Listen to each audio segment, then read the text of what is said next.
Alright, hello and welcome back everybody. I have put this event off for a while. Based off of how many days it's going to be around for still, it means I've put it off for 15 days at least. So we're going to get around to doing it today. And beyond that, am I doing anything else today? I mean, we have a 10 pool of standards that we can do. But beyond that, I don't have anything else planned. So, without any further ado, we're going to just jump straight on into it. Once upon a Dreamville. Stop clock. I have no clue how long this is going to take, so this might be an hour stream. This might be a 4-hour stream. Who knows? Hopefully not longer than 4 hours. If it's longer than 2, this will get split into 2 different VODs on YouTube. And I'm just frankly hoping that that doesn't happen. Anywho, let's go into Stop Clock.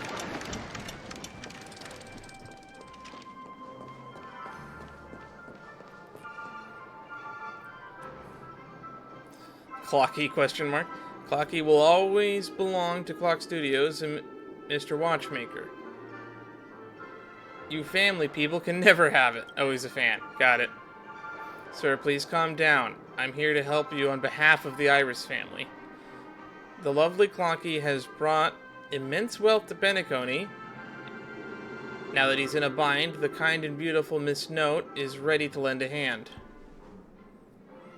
I'm sorry, but Clockie isn't in any trouble, nor does he need any hypocritical goodwill. Are you sure the financial report in your company seems to tell a different tale, though? The patent is about to expire, the chairman has gone missing, and the commemorative movie has been postponed. The urgent reopening of the theme park, despite the accident, is your way to ease the cash flow pressure, right? Is this making fun of how Mickey Mouse was about to go into the public domain? That happened earlier this year, for those who don't know. How is Clock Studios going to solve all these problems without the family's help? Is there anyone outside the silver screen that can save the company with clockwork?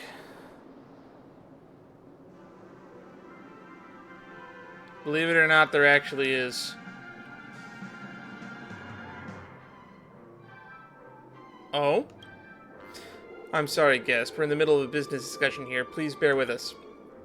Wait, why don't you let the guest give you the most genuine feedback?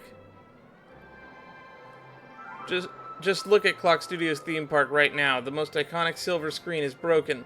The sky is all gloomy, and the Dream Jolt troupe is walking all over the place.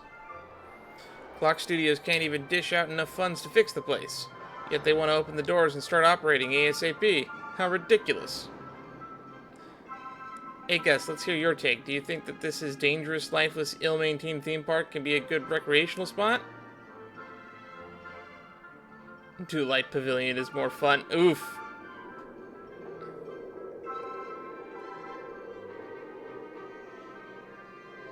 How thrilling, just the way I like it. Well, I can't believe Clockie is now being associated with the excitement and thrills instead of the warmth and joy. That doesn't bode well.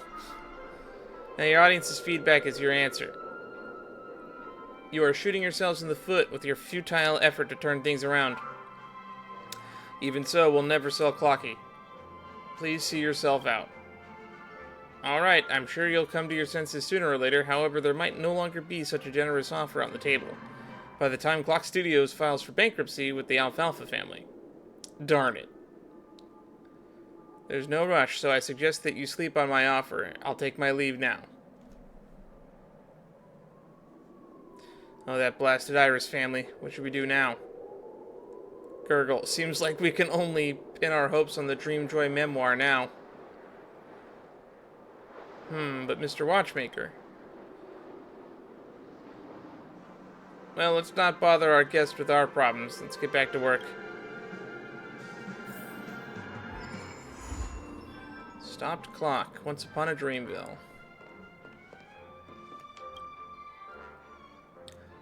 That was just a minor business dispute. I'm sorry you had to see it. My name is Bisei.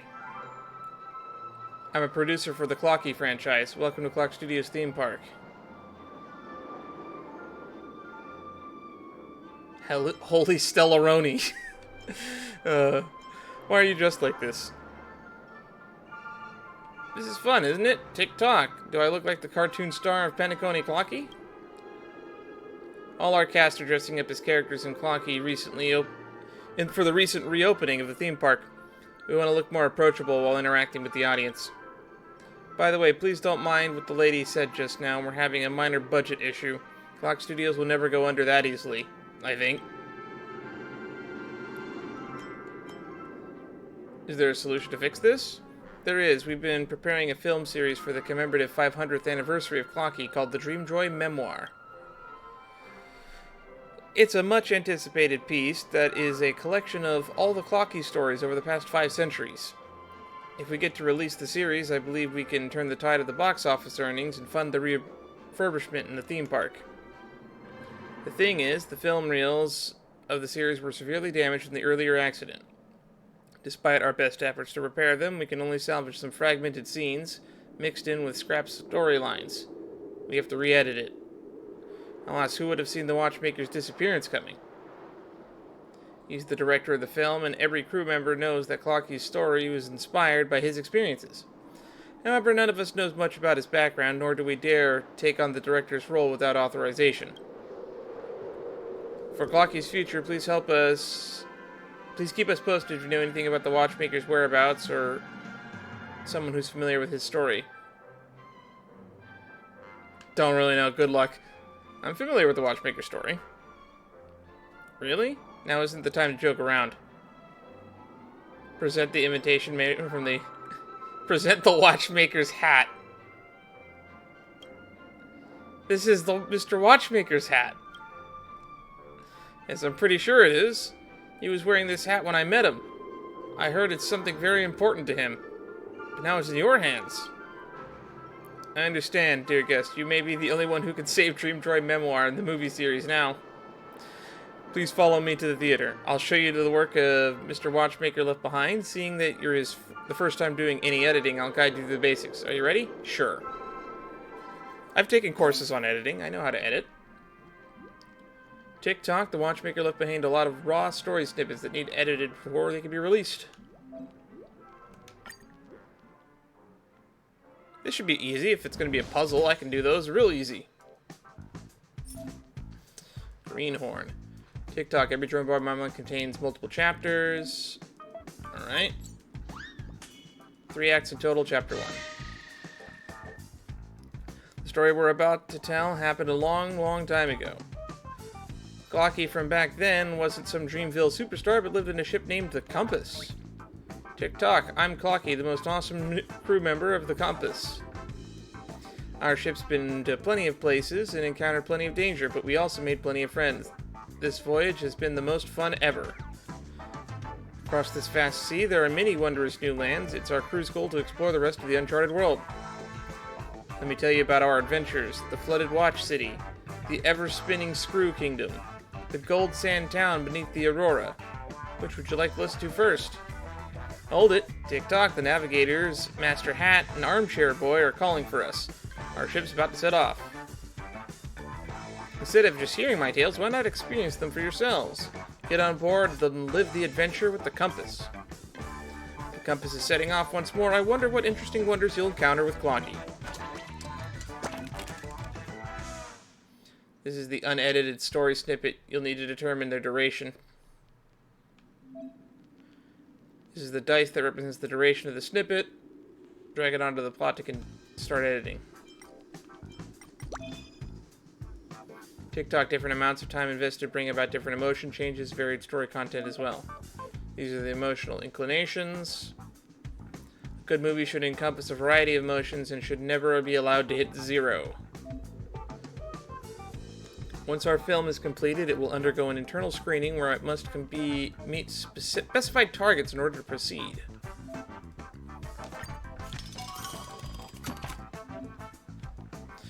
Golden Snorri snippets represent interesting storylines which will always increase the audience emotions. Gray story snippets represent somber storylines, which will always decrease audience emotions. TikTok, we need to dedicate as much time to interesting stories as possible while editing.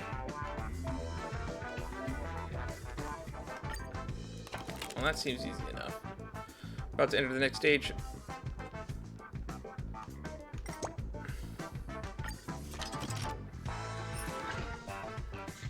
Creme de la creme. 4 acts in total, Chapter 2. Spend plenty of time on the compass. Many passengers...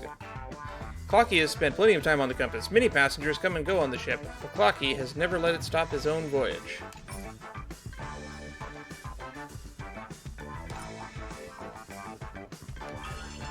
Tick-tock, have you heard? Master Hat can't journey with us anymore due to an accident. He may look intimidating, but he actually cares greatly about the crew. He even taught me all I knew about navigation. I really miss him. My friend, do you think that we'll have to leave the compass one day? I really hope that day never comes. I haven't gotten tired of that vast sea yet. Let's go continue on our adventure, to seek out and even more new lands together. Armed with nothing but his curiosity and a minor hesitation, his Clockie cogs, Clockie follows the compass on... Clockie follows the compass on yet another voyage. What dangers will he encounter on this journey? Will he find a place where he can plant his roots? Alright. Blue, normal story snippets, increasing one type of audience emotion. They also decrease another type.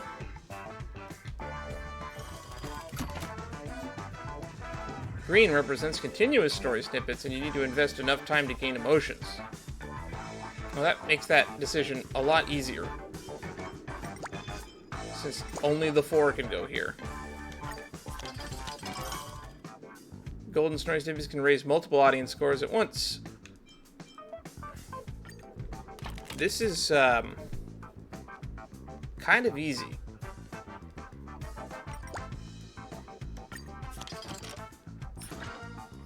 Alright, I have Eve of Departure. Classic ending. After the feast, everyone is in deep sleep. Only Clockie remains awake. He gazes at the faraway Nightmareville from the deck, eagerly anticipating the next adventure. Tick-tock, this whole trip has been super fun. We've gained plenty of new friends on board, like the clever Mirror Princess and the formidable Captain Revolver. That must be Rosalina and Tiernan, huh?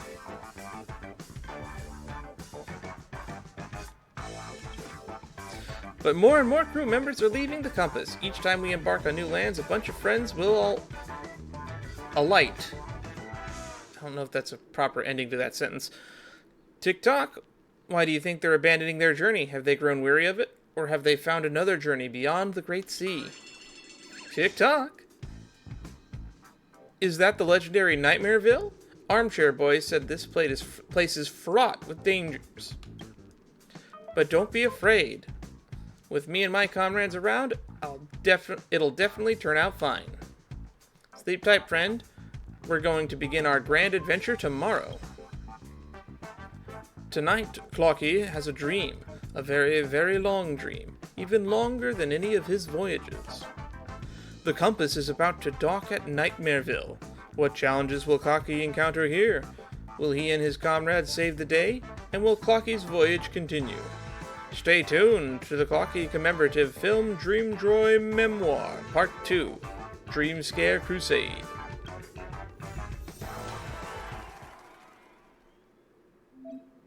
I think it's kind of neat that the Clockie cartoons are allegorical.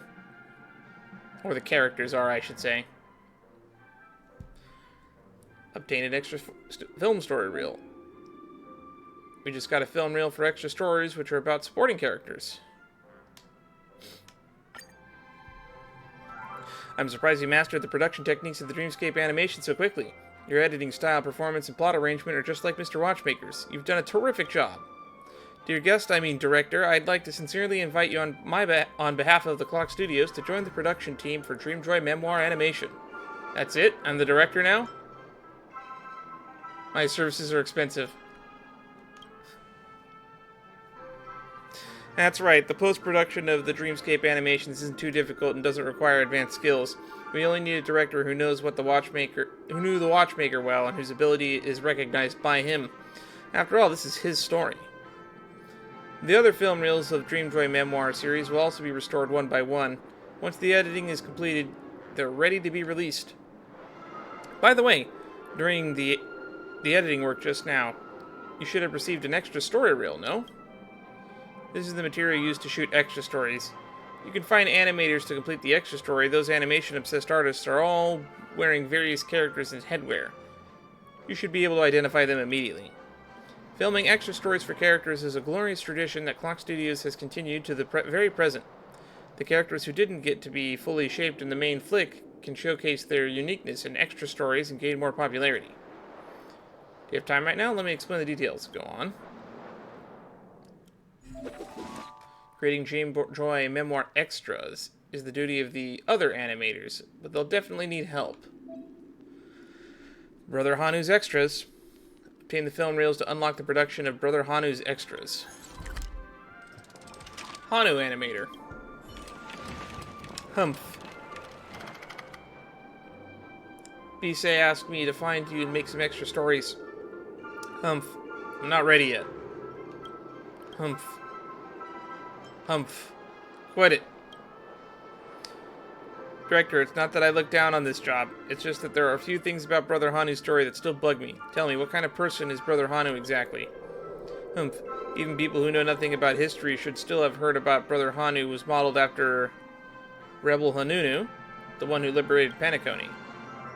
He was the one that broke the IPC's hold over the prison and named Penacony. Yet Penacony has never seemed to thank this hero. And I don't recall ever seeing his statue or hearing his theme song in the dreams. Maybe someone out there is hiding his story. Yeah, looking at you, Gallagher, and the Enigmata. It's more than likely. The mighty liberation of Penacony was carried out by a lowly crook. If they couldn't steal his thunder, you can bet the family would want his name struck from the dreamscapes.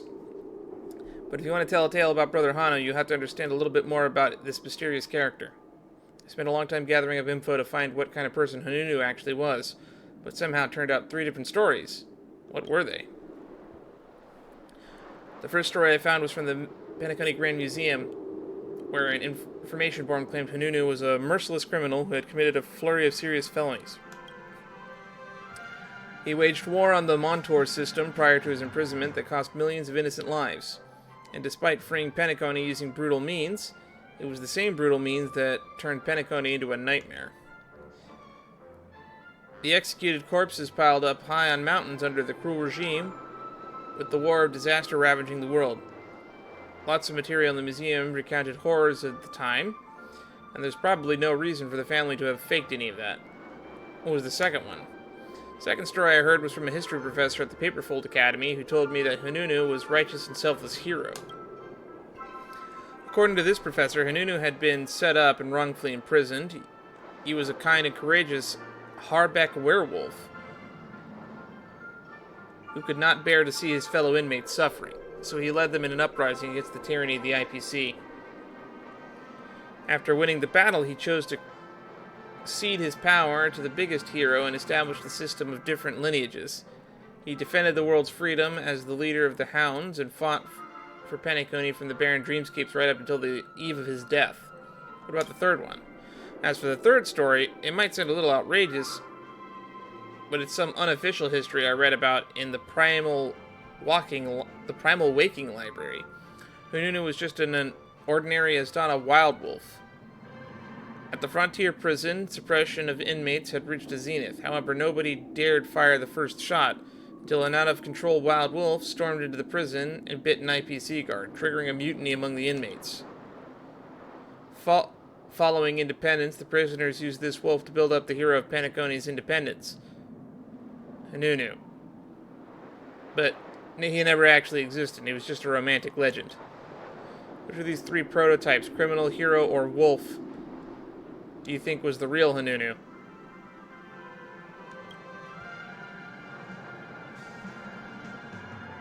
I don't know. The wolf thing sounds funny.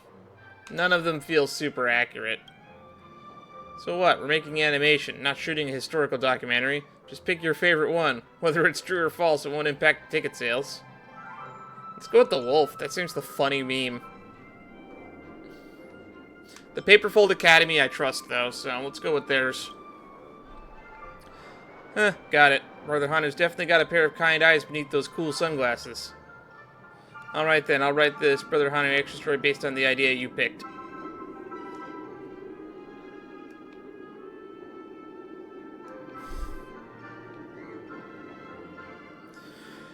Alright, our extra story is going to be a bestseller. I'll leave the script in your good hands, director. Keep exploring the more Brother Hanu stories inside the Dreamjoy Memoir. Another animator can support an extra story Dreamjoy Memoir in which you are involved. Attract the attention of tourists. Okay. Are we going to have to do the same minigame we did for the Clockie one? Brother Hanu's Extras. Is that the... That's Bellabog, right? Pretty sure this is just Bellabog on the camera. So what? My work is now done. Goodbye. Director, have you already finished making Brother Hanu's extra story? I heard that the extra you shot explored Hanu's past from all kinds of angles. The animator for Brother Hanu can't stop praising your narrative skills. The animator is usually known for his arrogance.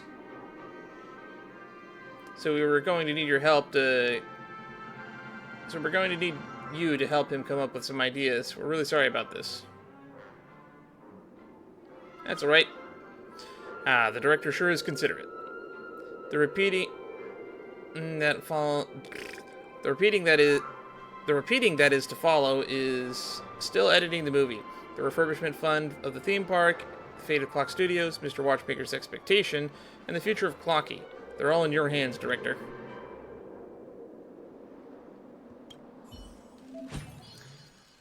Tick-tock, welcome. Come and complete the editing for the work of Dreamjoy Memoir film series. We're 20% done. And we've only been going for a half hour, so that's pretty good. Multiply that by 5, and that gives us 2.5 hours. Huh.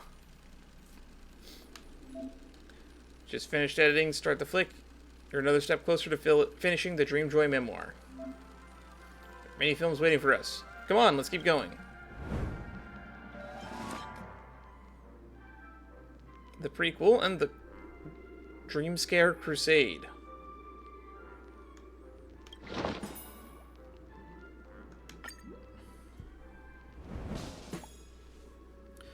Starring Clockie. Oh, please select the chapter you want it. Oh, so we can do multiple endings.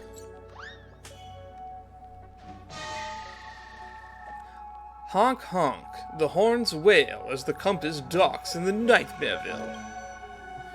Tick-tock, is this Nightmareville? This town's really deserted, truly nightmarish, like its namesake. Tick-tock, listen, some strange noise came from one of the streets ahead. Let's take a look. What secrets lie hidden within the gloomy and creepy Nightmareville? Let us follow Clockie's footsteps and tread along in this adventure. Alright.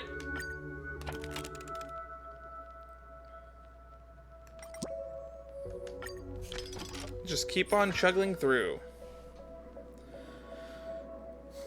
So, supposedly we should be getting the live stream for the 2.3 sometime soon. I'm probably not going to react to it. I don't like reacting to the live streams because it's just a lot of time. And I'd rather just watch the trailer and look forward to that. After an arduous battle, the crew and the townsfolk emerge victorious, fending off the vile Boss Stone. I like that the Boss Stone is an allegory for the IPC. Get it, Stone, the Stone Hearts?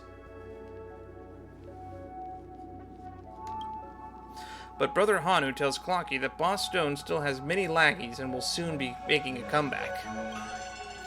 Tick-tock, so that crocodile trader was scamming us. no riots are going on here, it's because the townsfolk had enough and started revolting. The crocodile baddies are about to run out of luck. The Compass crew will never sit idly by against ruffians that oppress the innocent. Tick-tock, before the next voyage begins, we must rid this town of the crocodiles and allow its residents to return to their peaceful lives. Let's go, friend. Let us team up with Brother Hanu to defeat Boss Stone. The Compass's crew elects to help Brother Hanu. Clockie also rushes into the fray, his dial brimming with justice and compassion. But this isn't just some playground tumble. It's an actual war. A war that is far more brutal than Clockie can imagine. Tick-tock, the story snippets here will amplify the emotional gain from other plot lines. Keep in mind to make good use of them. That was easy. It looks like these will get a little bit harder.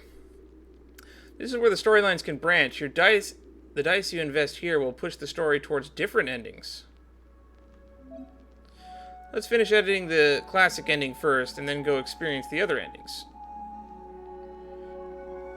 During the Battle of Nightmareville, pay a heavy price for defeating Boss Stone, but the plutocratic Boss Stone is able to stage a comeback. The townsfolk are anxious and all propose that Brother Hanu conduct peace talks.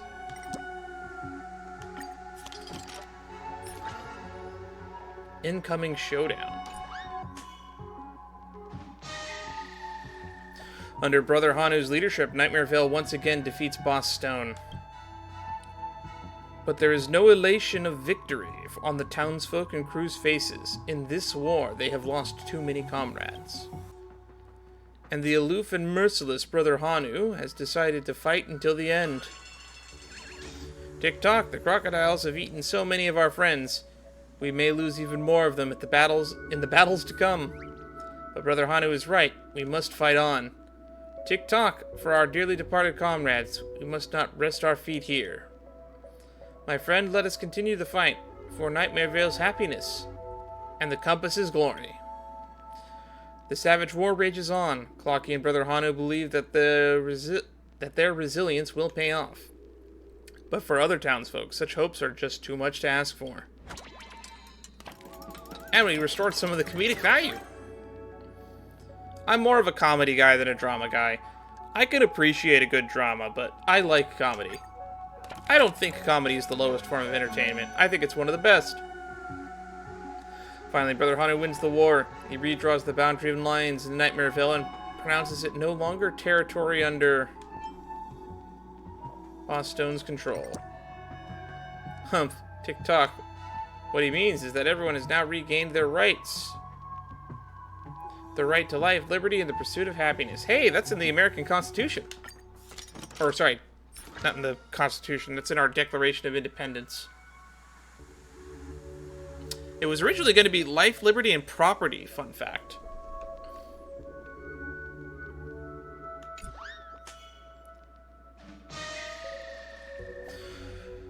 Brother Hanu rallies the combined forces of Nightmareville and the Compass, and finally topples Boss Stone. Houses are built over debris of war, and the residents regain their freedom.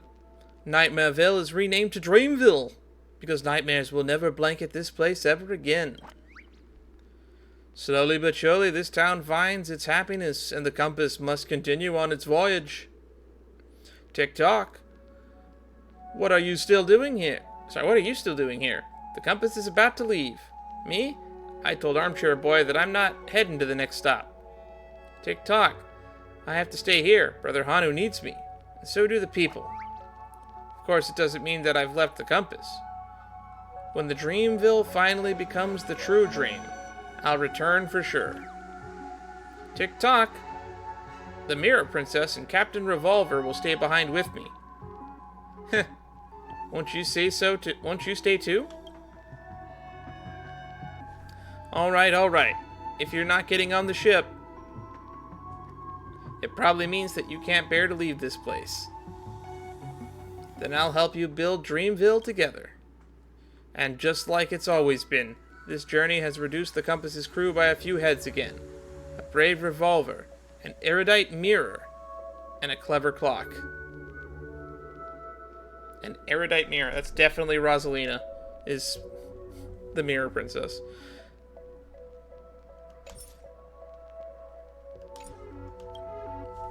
Armchair boy regularly reminisces about the brave revolver, that erudite mirror, and that clever clock.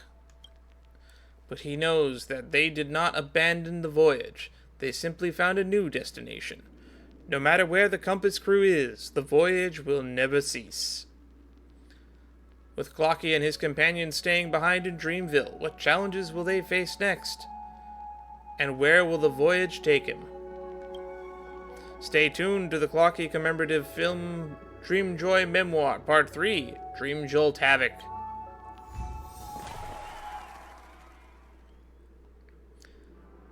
Got an extra story reel. Who is it this time, Mr. Soda? Shocked theme park employee, look, the strange markings in the sky disappeared. My word, that must have been the work of the new director. Thanks for your hard work, director. We've successfully released this film, which garners a lot of positive responses in the market. We also got to resume the refurbishment process for the theme park and the box office earnings. Look, the place is in much better shape now. Still, I really wonder what on earth the outsiders mentioned by the family did that left even the dream itself crumbled. It was the power of nihility. This third park is such a Jerry-built project. Really? The family people said the same thing, but I thought they were just trying to fool me. According to the watchmaker, this place was designed by Vaughn, a student of Professor Glock's. There shouldn't be any problem with the quality of the construction. Let's not dwell on this matter anymore. Our Dreamweaver team, whom we hired with great pay, is going to spruce this place up. You'll see an all-new Clock Studios theme park soon. By the way, some of the clients in Penacony's shopping district have shown interest in our film, and we want to collaborate with us to produce some advertisements. This will definitely bring us some more revenue. Director, do you have time to direct a commercial that they mentioned? If it's done by you, the commercial will definitely be an epic one. Alright. I'll let the advertisers know. Brother Hanu's great heist. Tick-tock, let's help finish shooting the commercial. Item wear and tear, manpower costs, filming expenses. Alright, also gotta factor in the duration. So to sum up the expenses, we've exceeded our budget. Where can I shift things around? He's asked me to film some adverts here. Hold on a sec, I'm calculating the total expenses for this filming collab. Sorry to make you wait. I'm the agent for the 12 Hours Business Street. I've come to speak to you about working on our commercial together. You're the director of Dreamjoy Memoir? Just in time. Please take a look at the script for this commercial. Brother Hanu's great heist. The story is set in Dreamville, and the main thing is to have our brand's imagery and Brother Hanu from the Dreamjoy Memoir be in the same shot. It's a win-win for both sides. Everyone's at their marks now. You can start filming whenever you're ready. No problem. Action. Oh, it's a game. Clear the current challenge and escape the billboard employee. After transforming into little brother Hanu, get hit no more than 5 times. Accidentally injure no more than 1 billboard employee with the Hanu rocket.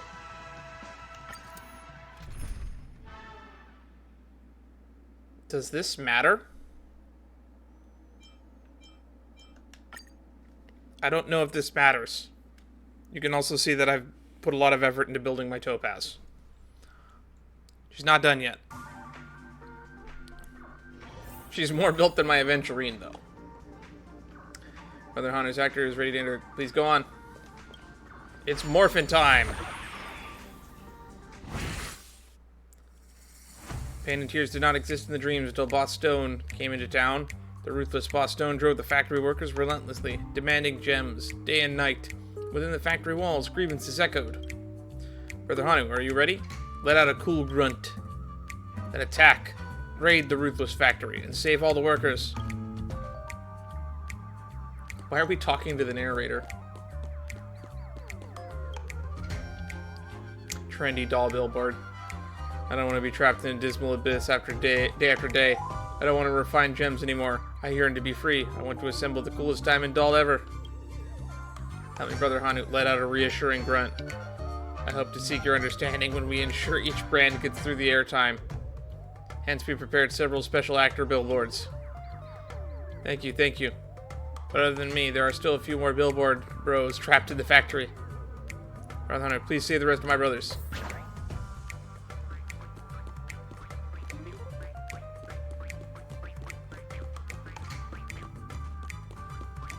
Oh, he's gonna follow me? Oh, that's annoying. I'm gonna have to protect his ass.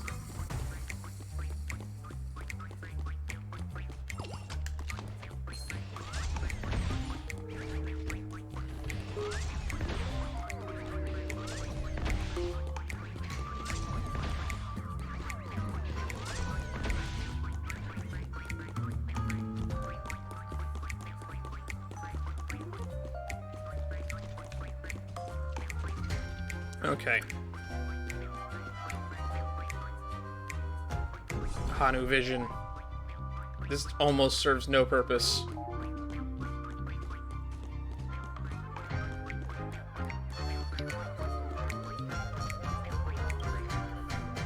Trendy laser gun billboard. I should be doing something more worthwhile. Let out a cool grunt. Eh, you are? Brother Hanu? I knew it. You're taking us to freedom. Then you need a trusty weapon. Patrulu's zappy gun. Follow this bitter journey and strike down the stars. Bring me along, you won't regret it. Seems like Brother Hanu has already found all the billboards in this level. Time to head to the next domain.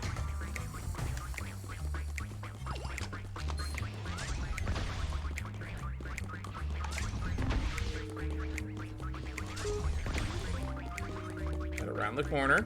There we go. And we're in.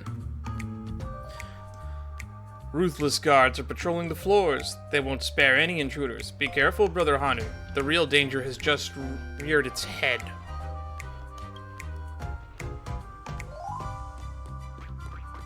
There's people running around over there.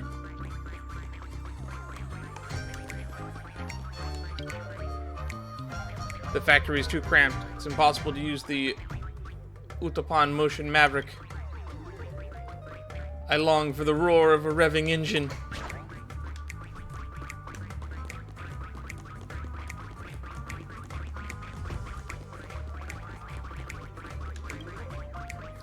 Bring me along, Brother Hanu. The days without SoulGlad are unbearable.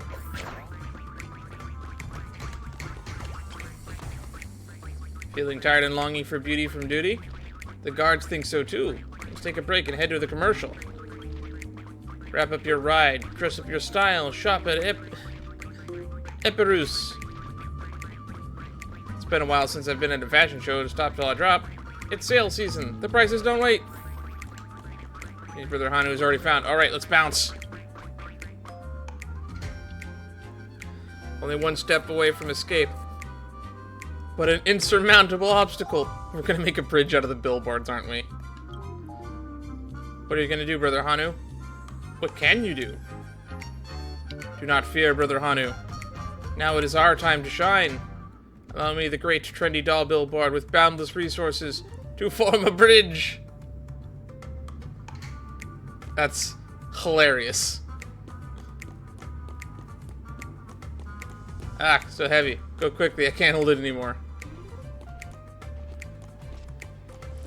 Hanu's great heist. With the help of the billboard, Brother Hanu successfully makes it across the elevator shaft, reaching the final obstacle. So many enemies, Brother Hanu, looks like we have to work together again. Bosstone's factory has a spare rocket launcher hidden somewhere. We'll cover you. Go retrieve it.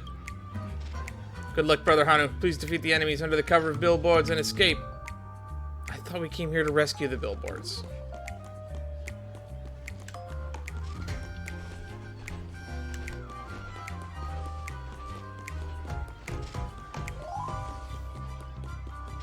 Don't aim at me.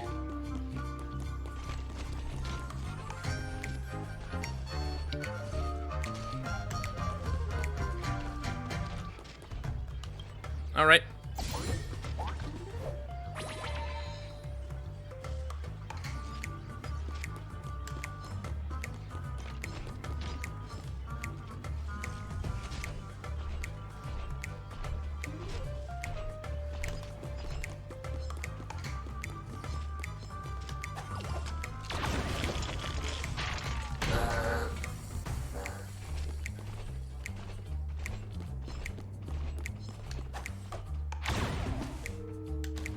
Fuck that up.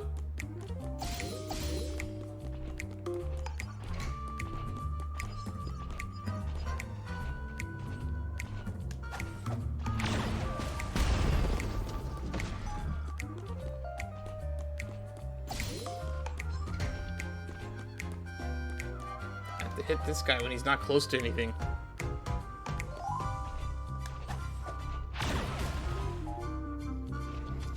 The guards here have retreated, all thanks to the worthy hero, Dreamville. Brother Hanu! Thank you, thank you. We're finally free. Have fun to your heart's content and enjoy everything in Dreamville. Most importantly, shop till you drop. Trendy toys, scrumptious food, flying spheroids. It's all here on Business Street. That's right, anything your heart may desire. It's all on Penacony. In today's Dreamville, tranquility prevails. Evil can never triumph over good. Thank you, Brother Hanu.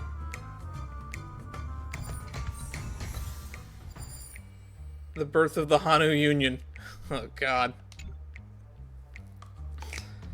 I can't believe there's an achievement named after that.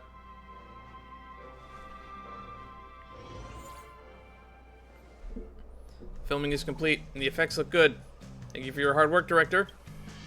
The billboard actors will stay here for a while. If you need to reshoot anything, feel free to contact me. I look forward to our next collaboration.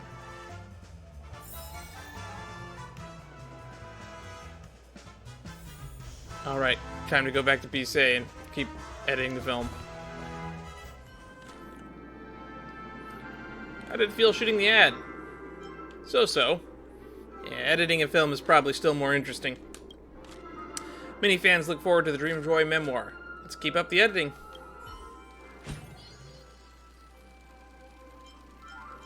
Clockie paycheck.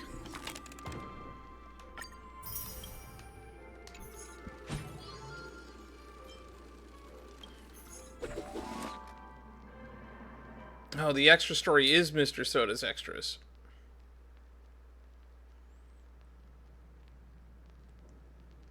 Let's do Mr. Soda's Extras.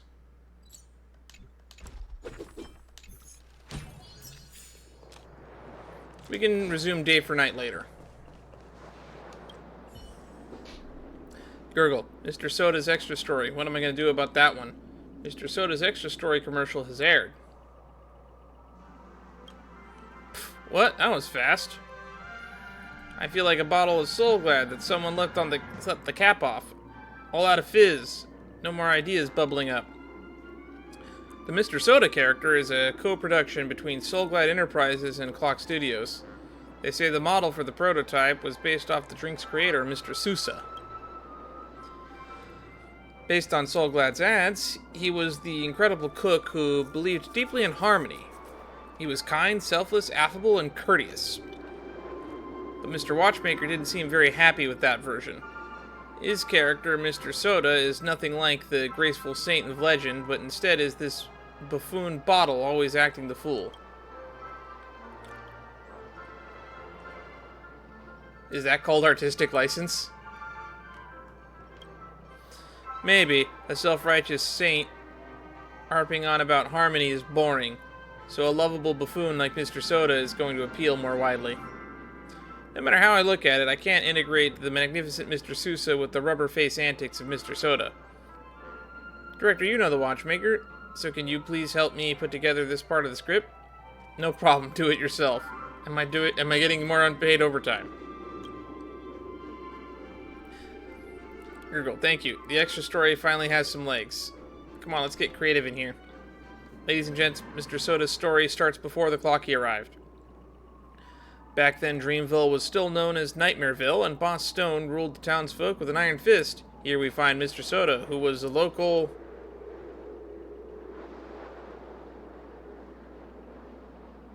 youthful idol. Artificial weapons, SoulGlad Dream Hunter X. This is what happens when you leave Stell in charge. Oh, that's great. Historically accurate, too. Okay, let's keep going. Mr. Soda was the local chef. And worked tirelessly for Boss Stone night and day, just like all the other townsfolk. Boss Stone commanded the townsfolk to dig up stones every day, but he only offered them swamp weed and soiled water from the Crocodile Lagoon as food and drink. Everyone was miserable from it. And so Mr. Soda began to brew up a mysterious beverage. And all of this was to soothe the people's pain with sweetness. Use soda to control the minds of people. Ooh, that sounds like a kind of story SoulGlad Enterprises would tell. Sponsors will be happy. Let's keep going then. Mr. Soda began to brew up a mysterious beverage, and all of this was to soothe the people's pain with sweetness. But his behavior angered Boss Stone, who would not allow anyone to transgress on his turf. The vile Boss Stone used a trick to capture Mr. Soda and tossed him into a prison cell. However, Mr. Soda had a stroke of great fortune. He was met with an opportunity for freedom not long after being imprisoned. Brother Hanu and his gang had caused a riot, and the compass, which was carrying Clockie on it, just arrived in town. Brother Hanu and Clockie loved Mr. Soda's drink, and they teamed up with him to fight together against Boss Stone. In the end, Boss Stone was driven off and peace was restored to Dreamville. And Mr. Soda perished on the battlefield, became the new Boss Stone.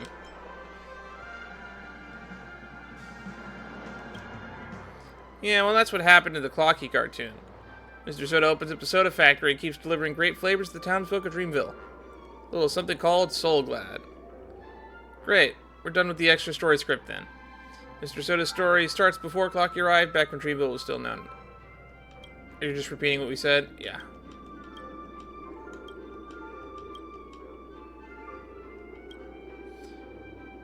Is that a wrap? Yeah, that's it. All done. Thank you, director. Here's a script for you to keep as a souvenir. Our extra story is going to be a hot property. Promote the extra story of Dreamjoy Memoir in which you are involved, attracting attention of tourists. Well, that was definitely a little piece of Penaconian history. I believe that's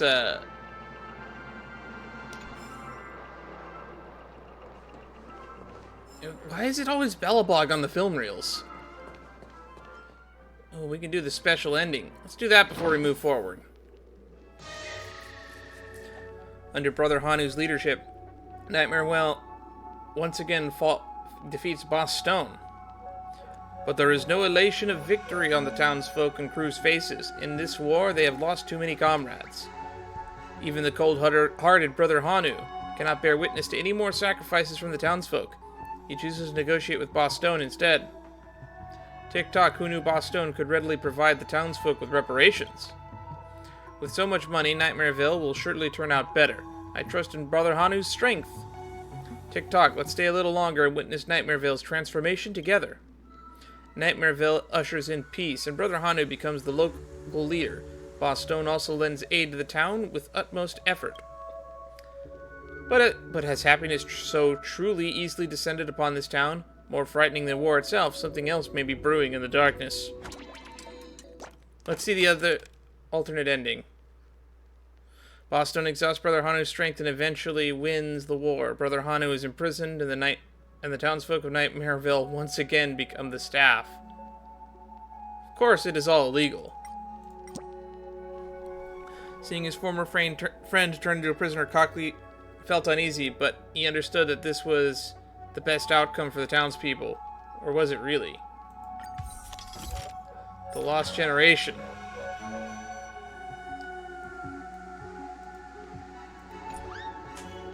Candy Bomb. With Boss Stone overseeing the trial, Brother Hanu gets his just sentencing. Boss Stone truly becomes the boss here. And he gives the townsfolk, staff, plenty of benefits. Though the staff's cost is higher than that of the slaves, they are also more obedient than slaves. Boss Stone is also very pleased. Earning money is better than having none. Tick-Tock, the townsfolk look happier than before. Could Boss Stone really be right? Sigh, Brother Hanu, my dearest friend, how did you end up on this misguided path? Clockie sorrowfully boards the compass and leaves Boss Stone's town. The townsfolk pour their sweat into working in the mine for Boss Stone, not forgetting to berate Brother Hanu for his cruelty, and lauding Boss Stone's benevolence in their downtime. But who caused Brother Hanu to be so cruel, and who turned Boss Stone into a saint? The most frightening wars usually don't require weapons. Dream Scare Crusade, the end.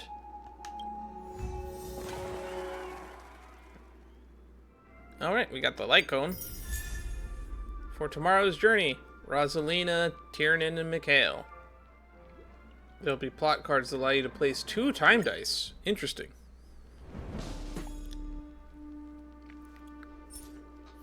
Dreamjolt Havoc. Rain of White Sand. With the help of his companions, Brother Hanu rebuilds Nightmareville into Dreamville. But in a place beyond the sight of all eyes, the town's crisis has not yet ended. Tick-tock, this is bad. Dreamville is in huge trouble. Dreamville had a forest that used to keep out the sandstorms from distant lands. It also bore plenty of fruit for the town.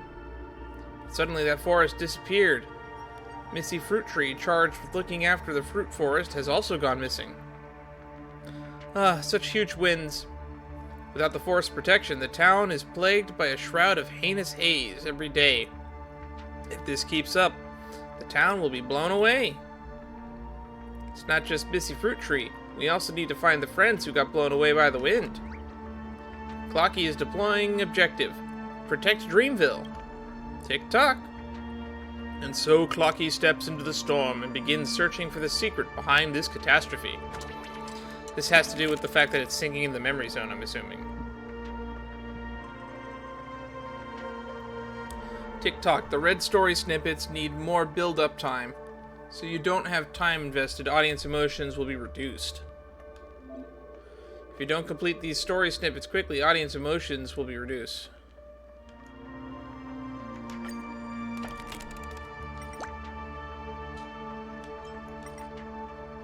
Boss Stone's army is approaching and Brother Hanu's situation becomes critical. Even so, give the shopkeeper relief. Alright.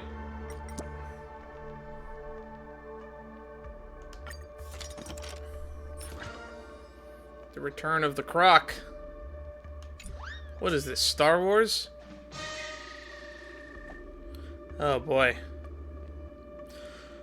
Clockie discovers the root of the storm. Missy Fruit Tree's disappearance has caused the windbreak forest that used to keep out the winds to wither, allowing the storm and monsters from the desert to encroach forth.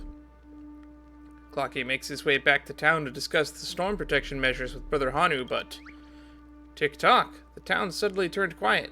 Brother Hanu, I'm back. Where are you? That's Brother Hanu. He's been captured by Boss Stone? Dang, that Boss Stone. We can't give up hope. We must resist till the very end. Boss Stone, your plan will never succeed. Tick-tock. The foreboding storm, Missy Fruit Tree's plight, Boss Stone's invasion, Brother Hanu's imprisonment.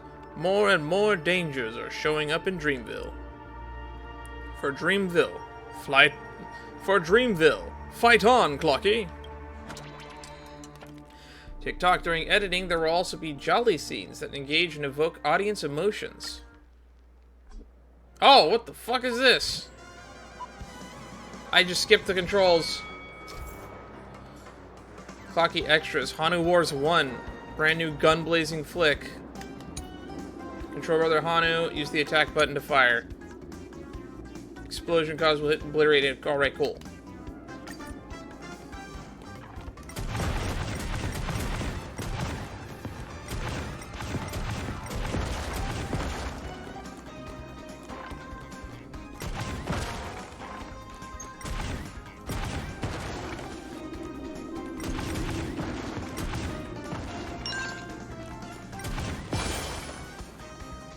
Hanu Wars 2. Break items, SoulGlad insignia to charge up the clock timer ability bar. SoulGlad energy, time button again to end the clock time. Cool.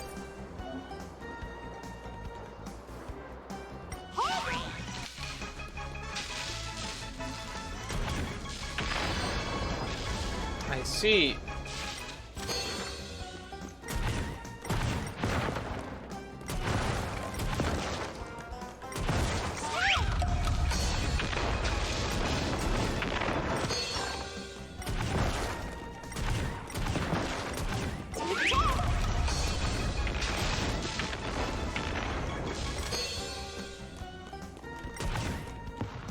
This is hard.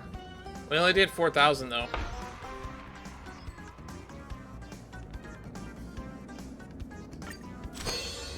That was an unexpected minigame. Minigame jump scare.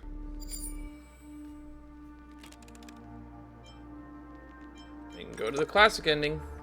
Clockie rejects Boss Stone's good intentions. Compared to the wealth of questionable origin, he prefers to believe in the hard work of the people.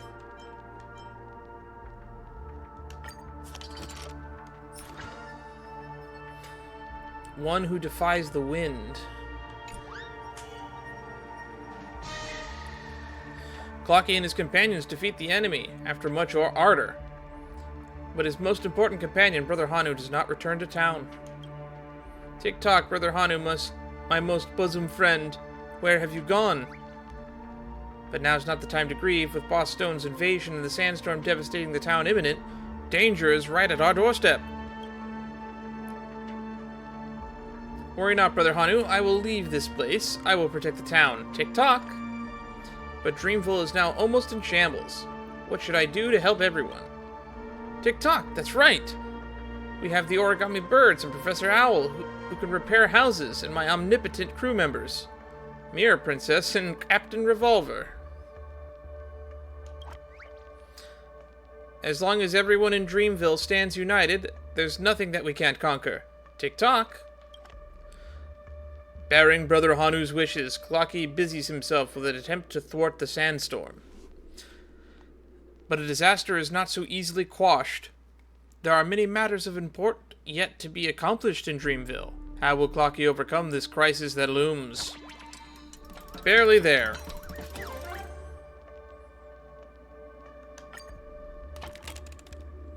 Under Clockie's protection, the sapling quickly grows into a towering giant tree. Its lush foliage blocks the wind and the sunlight. The wind and anomalies raging throughout the town have now been curbed. Dreamville has been saved for the time being. Classic ending. Seeds anew. Old Man Wood has planted a bulwark of a tree outside of Dreamville to shelter the town from the brutal winds. Dreamville is saved once again. Tick-tock, this is good news. It's all thanks to Old Man Wood that the winds have stopped. Dreamville is saved. But the town needs some time before it returns to normal. Many houses have been blown apart, and my friends are gone. But it's fine. Old Man Wood has promised me that he will stay in town a little longer. He's willing to help me rebuild the town. Tick-tock, till now, the thrill of this journey has far surpassed my wildest imagination. This is definitely the world's most exciting adventure. I may not be able to leave Dreamville right now or embark on a new adventure, but it's not too bad at all, being able to stay with all of you. And now, my friend, it's time to sleep. The task of rebuilding the town awaits us. Clockie is dreaming again. In it he sees the kind Mirror Princess, the brave Captain Revolver, and Brother Hanu, who is recuperating in a faraway place. Clockie knows that they will always accompany him in his dreams. What new challenges will Clockie encounter in Dreamville while Dreamville is being rebuilt? And what new opportunities will Old Man Wood bring in Dreamville? Stay tuned to Clockie's commemorative film Dreamjoy Memoir, Part 4, Dream Myth Escapade.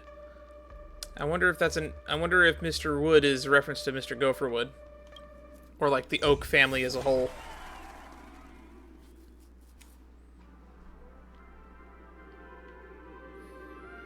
We've got 2 extra stories now.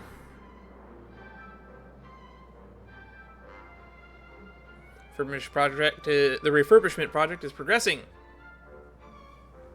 The scream seems different from before. I recently heard Dreamjoy Memoir. The movie is super popular. The new director has really breathed life back into this place. Let's go. Let's see what the director makes next. Director, our film is all the rage now. Those investors who pulled out before are regretting their decisions. The refurbishment of the theme park is also close to completion.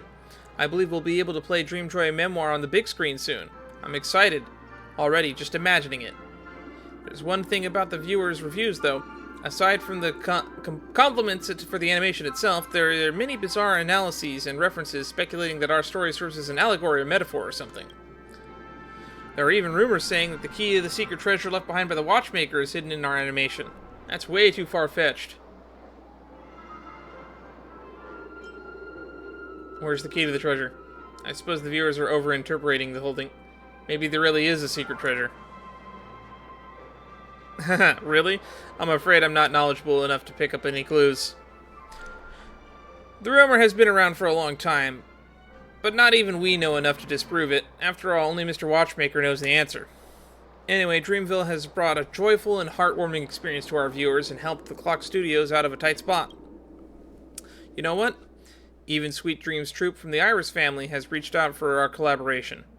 The crimes committed by the Dreamjolt Troop are on the rise lately, so they want to salvage their reputation by associating themselves with the Clockie franchise. We've had some differences with them, but there are no eternal enemies in the business world. If you're interested, you can handle the collaboration.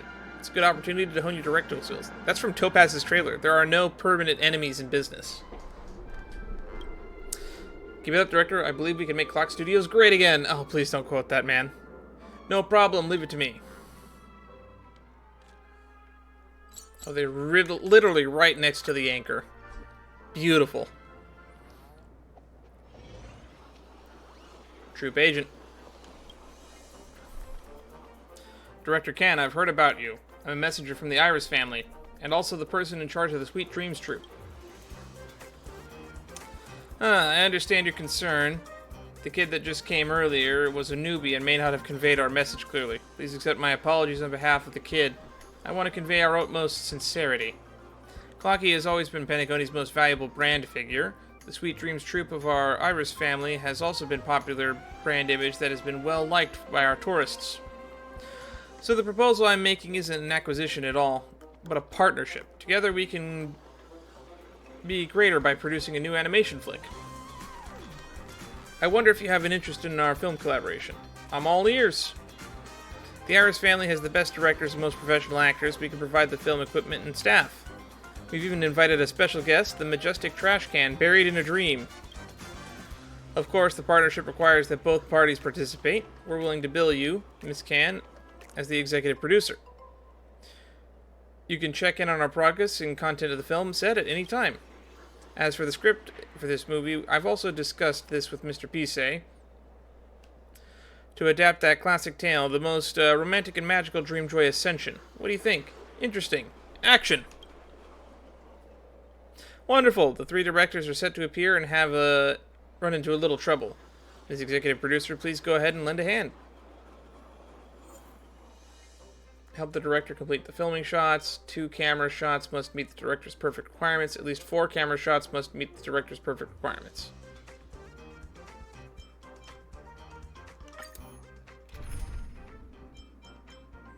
Sure, I don't really care. My team comp doesn't matter. Sounds like we're gonna take cameras. So you're the new camera operator? Get over here and hold this camera up. Where our eyeballs are at work. No, This is the first scene of Dreamjoy Ascension. How long ago, during one of the Compass's voyages, Clockie fell into the fantastical world due to a ship malfunction? The dreamland where the Sweet Dreams Troop was located. The Compass flaming and hurling rams into the vile memory zone meme, rendering it unconscious, but is damaged in the process and cannot take off again. Have you used the camera to shoot specific actors? No more, no less. Remember, all the actors must be in frame. Got it? I think I got it. Start shooting. I'm not the cameraman, though. All actors must be in frame.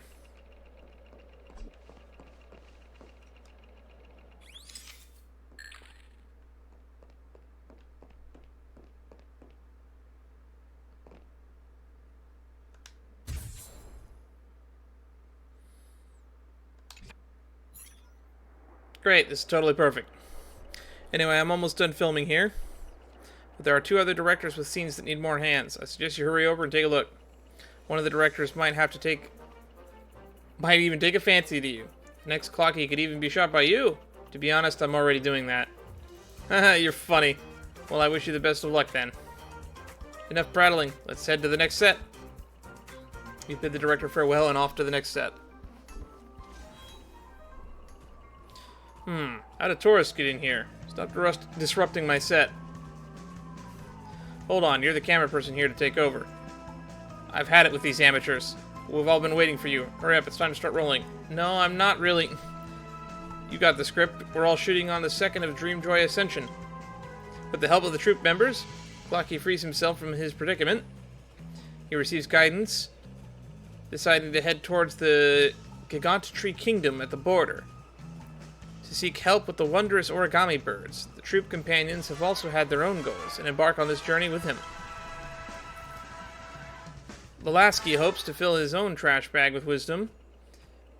Mr. Domescreen hopes to have a stable and carefree heart, and the Bubble Hound hopes to gain the courage more reliable than a bubble.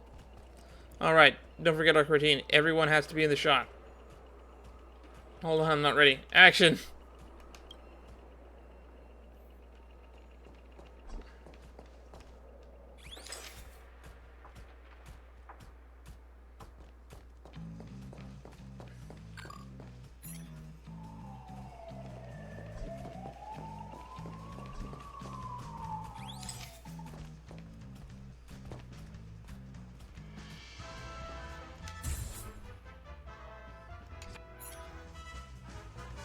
Not too shabby at all, girl. This scene is done. There's another scene coming up.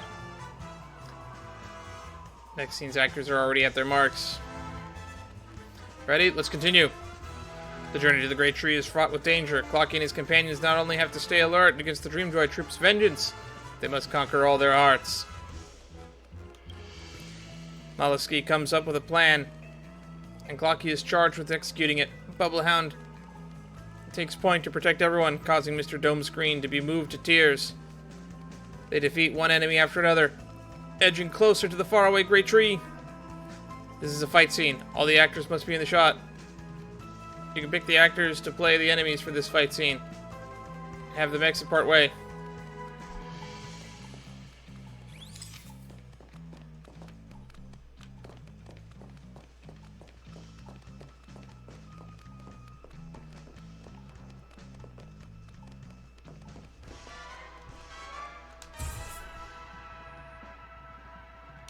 I think that's the best I can do.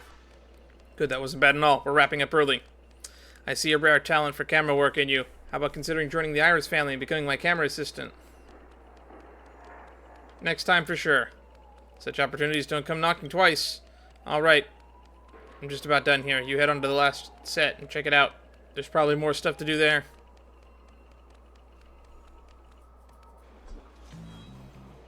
Enthusiastic director. Oh ho ho! The camera assistant is here.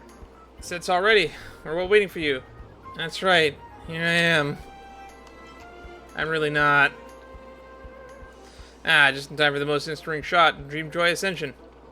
But the staff that's playing the bird is a little mischievous, learning to hide like the origami bird in the animation. Please go look for the actor first.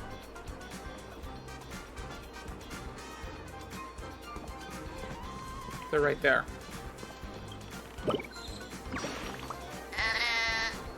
Dang, you found me already?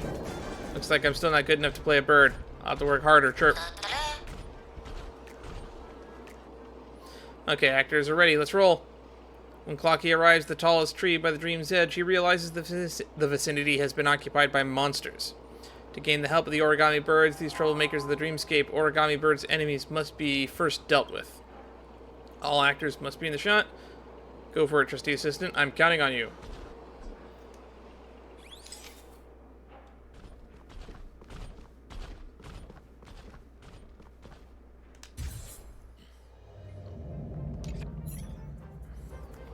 Right, just the vibe I want. Next up is the last scene. After an arduous battle, Clockie and his companions finally wrest back control of the Great Tree. As thanks, the origami bird is willing to part with his magic. But it only works once. Those whose wish shall be granted. Ta-da! Barbara's here. What an intense twist. Chirp. All this effort and happy ending, only to be faced with a tough choice. Only one person will get their wish. In any case, the actors must be all in scene. Alright, give it your best shot.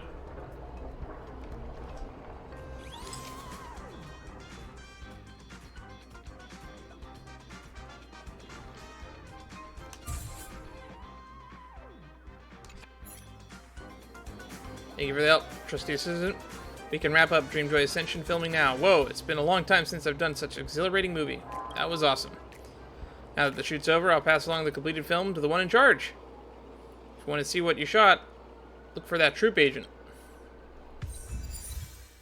Wonderful Wizard of Dreamville. That was just 30 jade for almost no effort.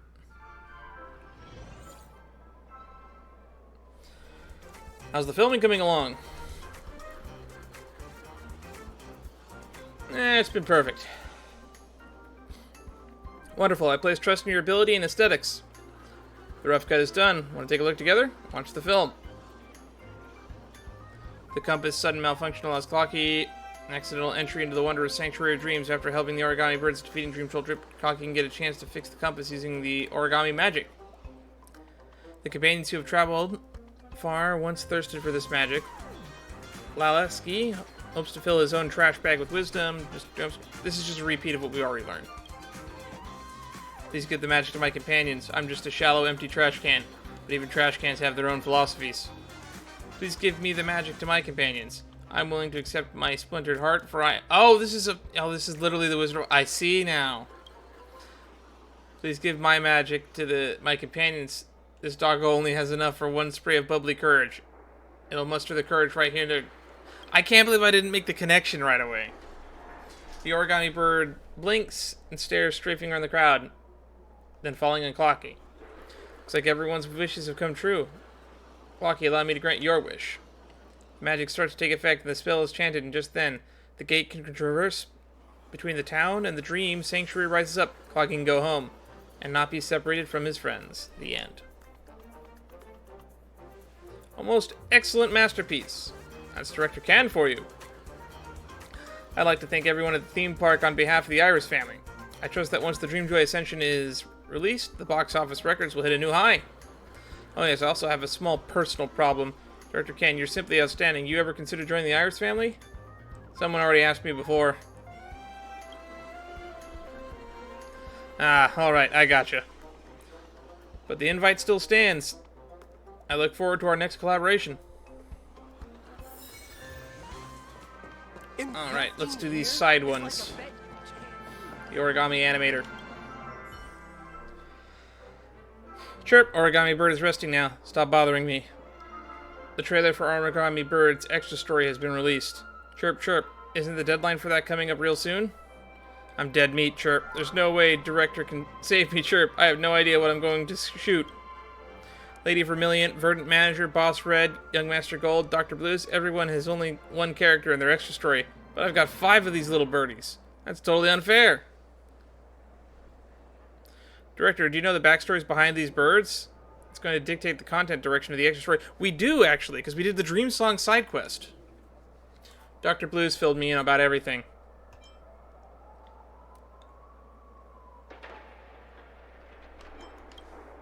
Really? Quick, spill the tea. You feel the animation artist about the Origami Dreamweaver story. My goodness, that's a really tragic story. Joey, Vaughn, Barlow, Fisher, even Orla. They're actually magnificent Dreamweavers, Chirp. Director, thank you for telling me all that. Their stories should not be forgotten. I'm going to use this extra story to record their biographies. Hooray! This is a nice little happy ending to that side quest we did now. All done, Chirp. Here's the script about the Origami birds. Thank you, Director. I can continue my nap now. Here's the story for you. Animated to promote the extra story of Dreamjoy Memoir in which you are involved, attracting attention of tourists.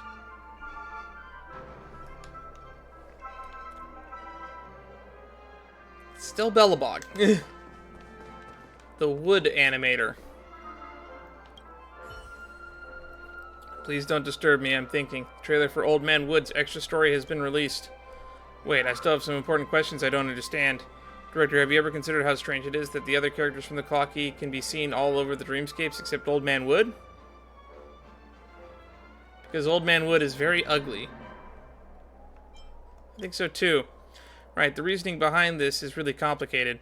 Old Man Wood was originally a character from the very first episode of Clockie. Back then he was this upright old citizen, a teacher and friend of Clockie, and very trusted amongst the townsfolk.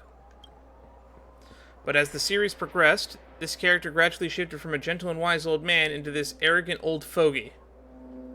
His vines start wrapping around the townhouses, and Clockie starts to push back against his teachings. Perhaps the family picked up on something, because after one meeting, this character never made it back onto the series again. Unlike naive young people, I understand that Clockie is a story about Penacony's past, and that this change must mean something in and of itself. But as for what the change represents, I still don't know. Director, do you think your ideas will form the basis of the Cadre's inspiration?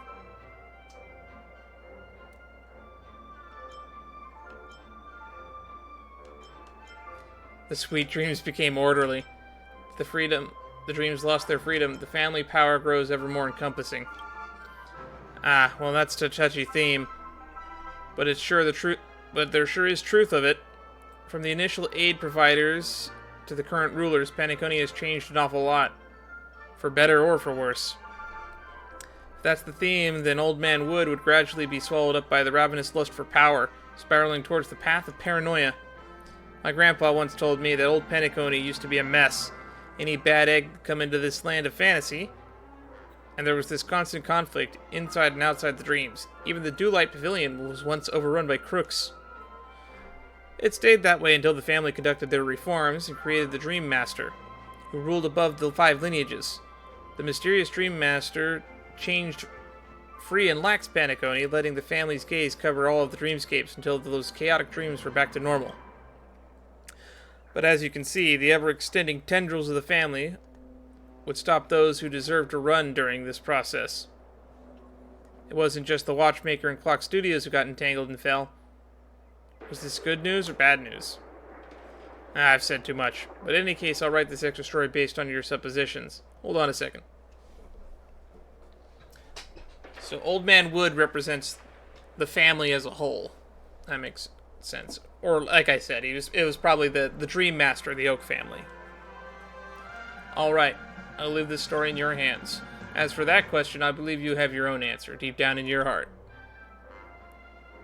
This guy's actually onto something. He's actually caught onto the main theme already.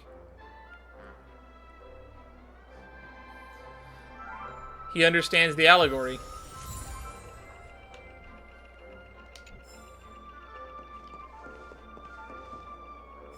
It's still damn Bellabog. That's Natasha's orphanage. Alright, let's see if we can get an alternate ending now.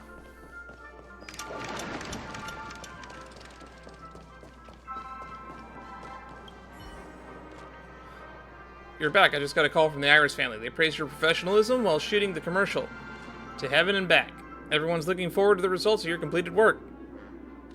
Piece of cake. Commercials must be nothing to you compared to the undertaking of a film. Many fans look forward to Dreamjoy Memoir. Keep up the editing.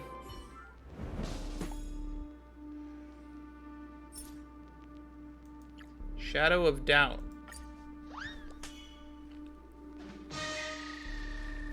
Bossstone shares his personal stash of gems to help the town rebuild their houses.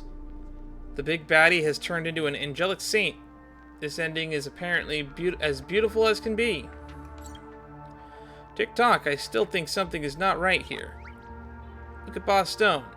That wily nose, ferocious teeth, and those sinister eyes. I dare say he's definitely still harboring ill intent. We might have accepted him as part of the town for now, but we must remain alert. Tick-tock. Tick-tock. Though Brother Hanu is missing. But still, as long as everyone in Dreamville sticks together, we've nothing to fear against Boss Stone's conspiracies.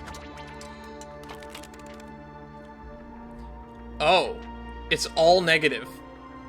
So what combination gives us the most least negative?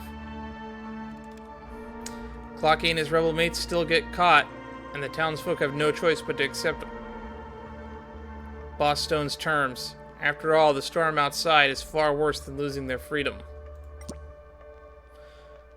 The wall gets higher and higher until it blocks out all the winds, sands, and even sunshine. Boss Stone's places the place under total protection during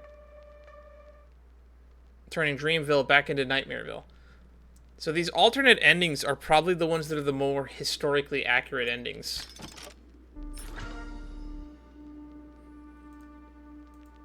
Invisible cage. Boss Stone surrounds Dreamville with towering metal walls, protecting the entire town in their center. Dreamville won't be destroyed by the sandstorm, but it also lost the freedom under Boss Stone's control. Boss Stone turns the town into his own personal factory, forcing the residents to toil day in and day out in the mines to excavate gems for him. Before long, this place earns a new moniker, Nightmareville. As for Clockie, no one ever sees Clockie again. The townsfolk dreamed that Clockie would return someday, once again leading them to drive out Boss Stone and regain their happiness and freedom. But they also understand that in this village of nightmares, dreams will just be dreams. The one who feeds the crocodile will eventually be eaten by it. Dream Jolt Havoc, the end.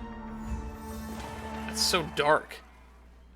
It's time for a Dream Myth escapade.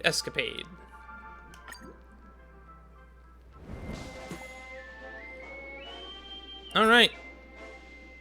The Outward Ruins. After planting the trees and quelling the storm, Old Man Wood and his family accept Clockie's invitation to stay behind and rebuild the town. Even with powerful helper, the town has been bulldozed into rubble. The rebuilding project will be onerous. Tick-tock, to rebuild the town we'll need lumber, stone, and fabric. But now that the town is in shambles, where will we find these materials? Winter is around the corner too. If we don't finish rebuilding before winter arrives, everyone will be cold and hungry. We keep seeing Bellabog in the background. Oh yeah, the meteor was swallowed by the great tree. It may have brought about many disasters, but it also is ripe with mystical power. Maybe the knowledgeable Old Man Wood knows how to correctly use it. Let's go ask him. As a guest from afar, can Old Man Wood acclimate to life in Dreamville? How will he and Clockie rebuild Dreamville? And Boss Stone isn't Dreamville's only enemy. There are more troubling conflicts that await them. Old Man Wood, Professor Owl begin to rebuild the town. Clockie locates Old Man Wood, reminds him to not overlook. Not seem favorable. Okay. It's okay to get 25 in all of them. In all of them. Tick-tock. This is a drama that takes place, greater emphasis on plot developments, which requires a different editing approach. You need to assign the dice to different story directions. Select the stories you'd like to see more of. This time you need to focus on hitting a balance of the three emotions to meet the requirements. You can all insert a dice by interacting with the card. With the help of Clockie and the nefarious townsfolk are all arrested and brought to justice. Old Man Wood forgives the townsfolk who framed him and are willing to accept them as his helpers. Old Man Wood's reputation ascends. Clockie's faith in his friend similarly grows stronger. Tick-tock, the fusion of clock and tree adds a delightful twist to our work. Desert Journey. 9 acts in total.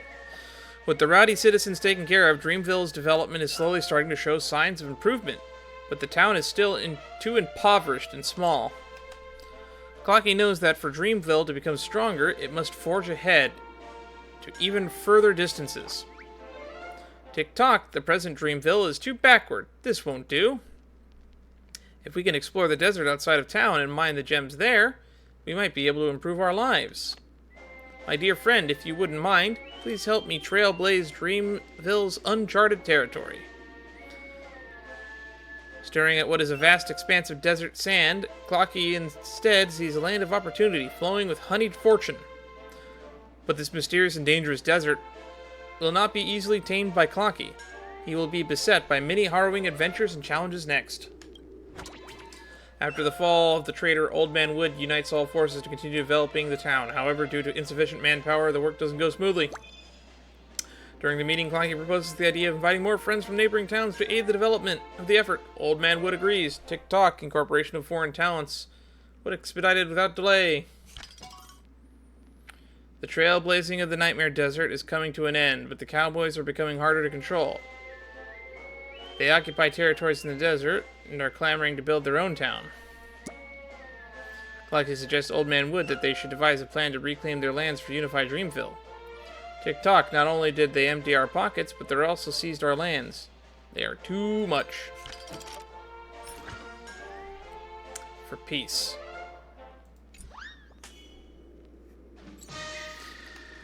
Dreamville's domain has expanded manyfold. What were sparsely populated locales are now packed with myriad buildings, their flickering lights like shimmering stars across the landscape. The brave cowboys gallop freely among them, adding a spark of life to the town, albeit sometimes causing a bit of a ruckus. Tock, it's all thanks to Old Man Wood that Dreamville has had a large return of fortune. Can you recognize it now? But this is by no means the end of Dreamville, nor is it the end of my journey. I once had a dream. In it, Dreamville had even taller houses, even brighter lights, and everyone in the world wanted to come to Dreamville to have fun. If I want to realize this dream, the town must stand together united, even if the cowboys have to suffer some slight. Clockie's eyes glint with resolute will. No matter how distant the dream is, it can come true if no one puts in enough work. But a beautiful dream always requires dreams of others to fuel it. To recover the lands from the cowboys, Clockie begins to help Old Man Wood by negotiating with the cowboys and finding a way to reconcile. However, the contradictions between the two factions cannot be resolved overnight. To foster reconciliation, Clockie dedicates an immense effort. Tock, violence never solves anything. Win and you'll go to jail, lose and you'll end up in the hospital. The cowboys are apprehended and chased out of the town, Old Man Wood, and for those who surrendered, Old Man Wood accepts them as new generations of townsfolk. Since then, the cowboys and the townsfolk have united as one. While Dreamville reunites with the lands, Clockie has reappeared before Old Man Wood. He seeks to discuss the future of Dreamville with everyone. Pretty wound. After some rough and tumble, the cowboys choose to yield, and Dreamville returns to its peace and quiet. But as he is walking along the quiet street, Clockie is struck by anxiety and concern. Tock, Dreamville has become whole again. It's all peaceful now, without any of that ruckus and wrangling. No more blood and conflict. But why? Why can't I shake off this uneasy feeling? Were those cowboys really the baddies? Tock, I'm probably overthinking it. The Dreamville of the future will surely be even more beautiful and prosperous than it is now. My friend, you think so too, right? Tock, might as well toss our worries into the wind and help Dreamville become a truly joyous dream. On that day, Clockie enjoys a good night's sleep. As he roams in his dreams, he glimpses the magnificent skyscrapers and scenic nightscape of streaming colors and bustling crowds. But looming above them all in the overcast sky, suffocating and smothering, Dreamville is thriving better than ever. What will it look like in the future? What exploits will Clockie achieve in this burgeoning town? Stay tuned to the Clockie commemorative film, Dreamjoy Memoir, Part 5, Dreamjoy's Secrecy. Emotions beyond the lens. Got another story.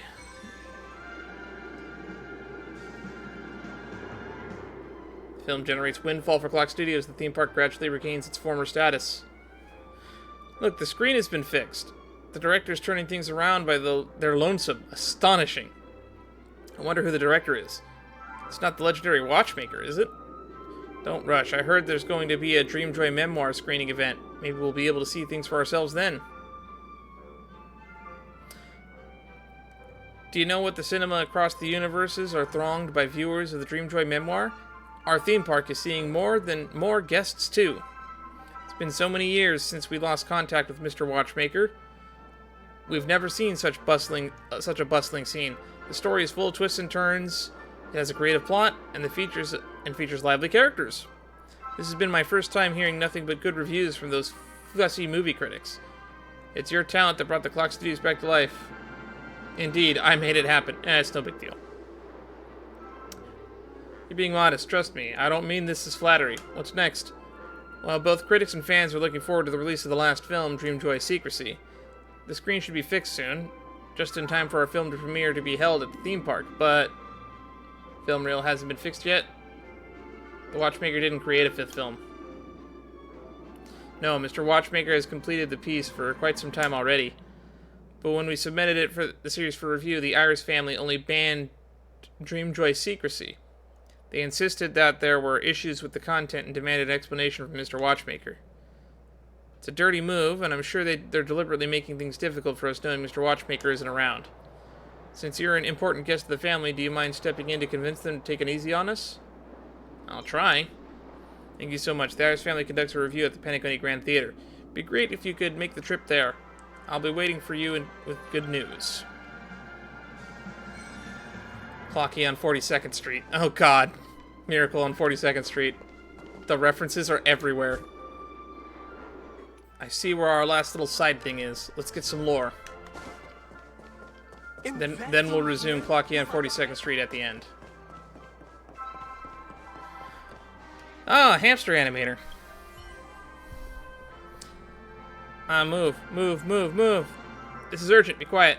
The trailer for Hamsterball Night's Extra Story has been released. That was fast. Fast for the Hamsterball Night's Velocinut. Wait up, director, please, can you help me come up with something? Hold your horses.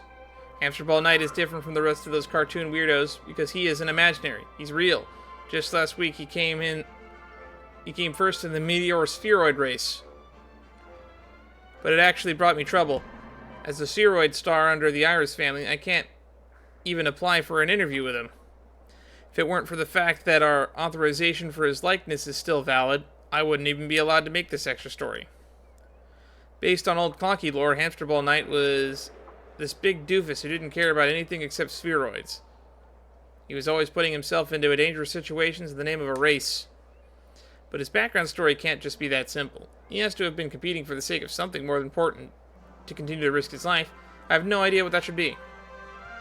What do you think Hamsterball Knight is risking his life for? Quick. Let me come up with something.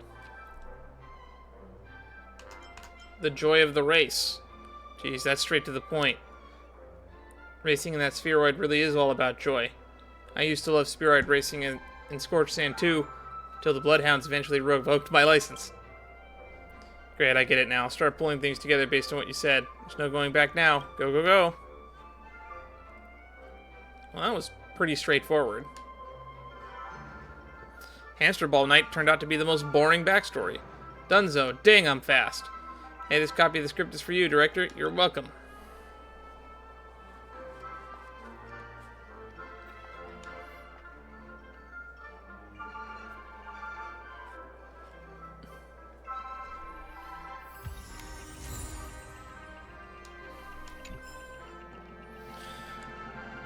Alright, now it's time for Clockie on 42nd Street.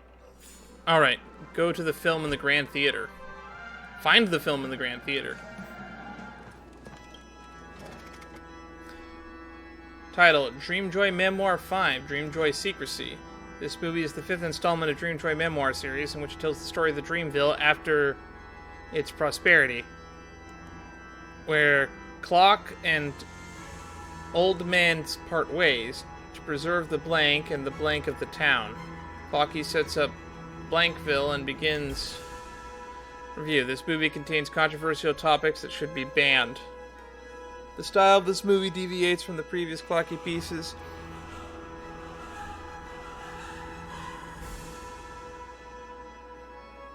The style of this movie crossed it out. The style of this movie deviates from the previous Clockie pieces and has the potential to cause negative effects. Temporary ban is recommended, and interviews should be arranged with its creator. Halt! Who goes there? The Pangoni Grand Theater is currently closed to the public. Wait, you look kind of familiar. Oh, I met you at Clock Studios theme park before. You really have a thing for odd places, huh? Tell me who you are, or I'll have you nabbed by the Bloodhounds. I'm one of the nameless on the Astral Express. I am the legendary galactic baseballer. That title. You're the gray-haired guest who recently helped the family with their trouble, aren't you? Please forgive my rudeness earlier and allow me to introduce myself again. I'm Mimosa. A member of the Iris family. Aside from business liaisons, I'm also in charge of managing the film and television productions in Penacony. Is there something you're looking for in this Bard theater? I'm looking for an animation film reel. Animation. Oh, you must be talking about Dreamjoy Secrecy by Clock Studios. The Nameless are indeed helpful as they are as described. You helped with the production of the 4 films recently released by Clock Studios, didn't you? Very sorry, but I can't give you the reel of this film. The decision to ban it was made by Maven herself, because its content didn't comply with the family standards. Its director, the Watchmaker, needs to come forward with an explanation. He can't make it here. I'm the director. Indeed, the Watchmaker can't make it here. In that case, I'm sorry to say that the release of the film is forbidden. The Clockie series has evolved to become something beyond a mere piece of work by the Watchmaker. It embodies the spirit of Penacony and represents the image of the dream. Joyful, pleasant, and harmonious. However, its creator keeps incorporating his own views and ideas into the work, especially on this film. God, I hate it when people don't like their politics and their stuff. Politics is part of everything. There are simply too many references to elements of the real world that are ruining Clockie's image. Mimosa's brow furrows as she speaks, as though the words were triggering a wound inside of her. Do you know the Watchmaker personally? Are you okay? It's nothing. If you don't mind, I'd like to get back to my work. Please just leave. Oh god, we're gonna clockwork her, aren't we? Mimosa no longer pays attention to you. She stares at the film reels in the cabinet, lost in thought.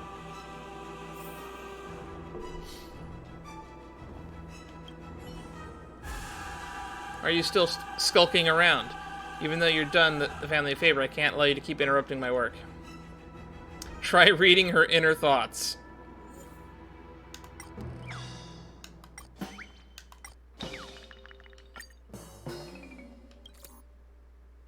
Sad it is. Looking disheartened, Mimosa retrieves the film reel from the cabinet. After all these years, he still stands by his decision right from the start. What a stubborn man. Sounds like you have a story to tell. No offense, but the way you wander around aimlessly reminds me of him, the Watchmaker. Those memories are supposed to fade away, but since they've now come to mind, I might as well share them with you. After all, he's your nameless senior. Believe it or not, I was once involved with the creation of Clockie. Unlike the other employees of Clock Studios, I draw the sketches from a secret place together with the Watchmaker. He told me he wanted Clockie to be a work that brought joy and hope to the people. But it was a lie. That guy had a habit of adding unreasonable plots into the animation that didn't bother to explain how he came about those ideas. Despite my confusion, I worked for him and poured my heart and soul into the work. Every time I proposed new ideas for the project, he vehemently objected to them. He would vehemently... Oh, I hate that word. He didn't want anyone to interfere with his creation. He was just a selfish tyrant. I decided to leave him because of that. I wanted to look for a purer form of art that could bring happiness to Penacony, so I joined the Iris family.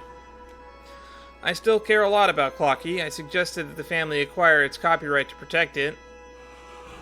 If the content created by Clock Studios continues to violate the family standards, Clockie would end up in much worse than its current predicament. Is the family really that unforgiving? After all, it's the family that runs the dreamscape. Even a place that has this much freedom as even a place with as much freedom as Penacony has to go by its rules. In Dreamjoy Secrecy, Clockie has a fallout with his companions, and the plot takes a dark turn. For the viewers who believe the animation carry an underlying meaning, this kind of content might encourage unnecessary speculation and conjecture. The harmony embraces diverse concepts, but not those that can lead to danger. The proactive nature of the artistic works is far more formidable than you might imagine. Lady Mavon once said, "Artists are dangerous as history fictionologists. Their creations aren't about truth. Instead, they're about stirring up emotions, and no one can predict the impact of emotions." The family isn't being unforgiving. As stated by the family head, the film could be unbanned provided the Watchmaker could come forward with an explanation. What kind of message is he trying to convey with Clockie? Is he trying to create confusion, or does he have some kind of hidden agenda? I know he's no longer around, and it's a shame. Since we can never understand what he really thinks, I can't let you have the film reel. Maybe he left something behind.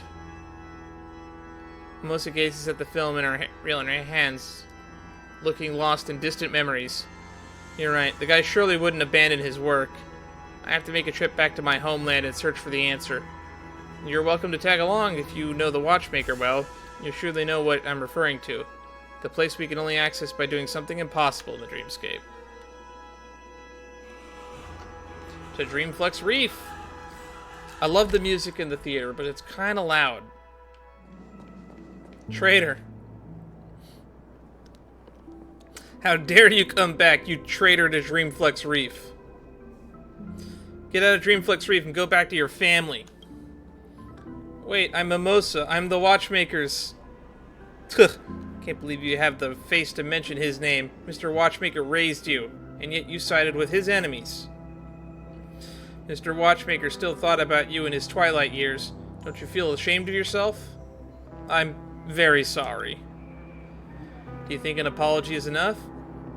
We must teach you integrate a lesson to the Watchmaker's behalf. That's a little harsh. My distinguished guest. Who are you? You don't look like a local. Must be an underling for that traitor. Just beat the two of them up. Okay, I wasn't expecting a fight.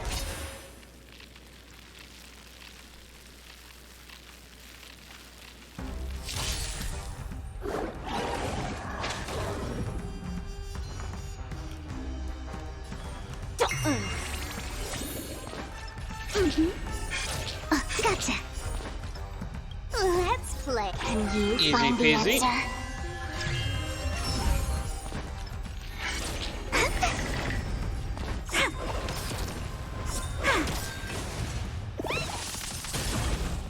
Low risk, high reward. It's on me. Wait for the dice. The dice have been bust. Or maybe I'll take it all.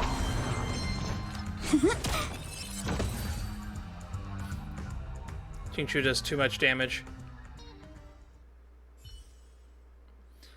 I haven't looked at Jade's kit yet, because I don't look at leaks.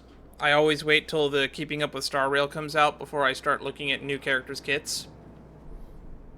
But I'm wondering if Jade is just going to be more power creep for Xingqiu. Like a follow-up. Ugh, she's a tough one. Don't worry, I just asked Mr. Mika to come here. They're finished.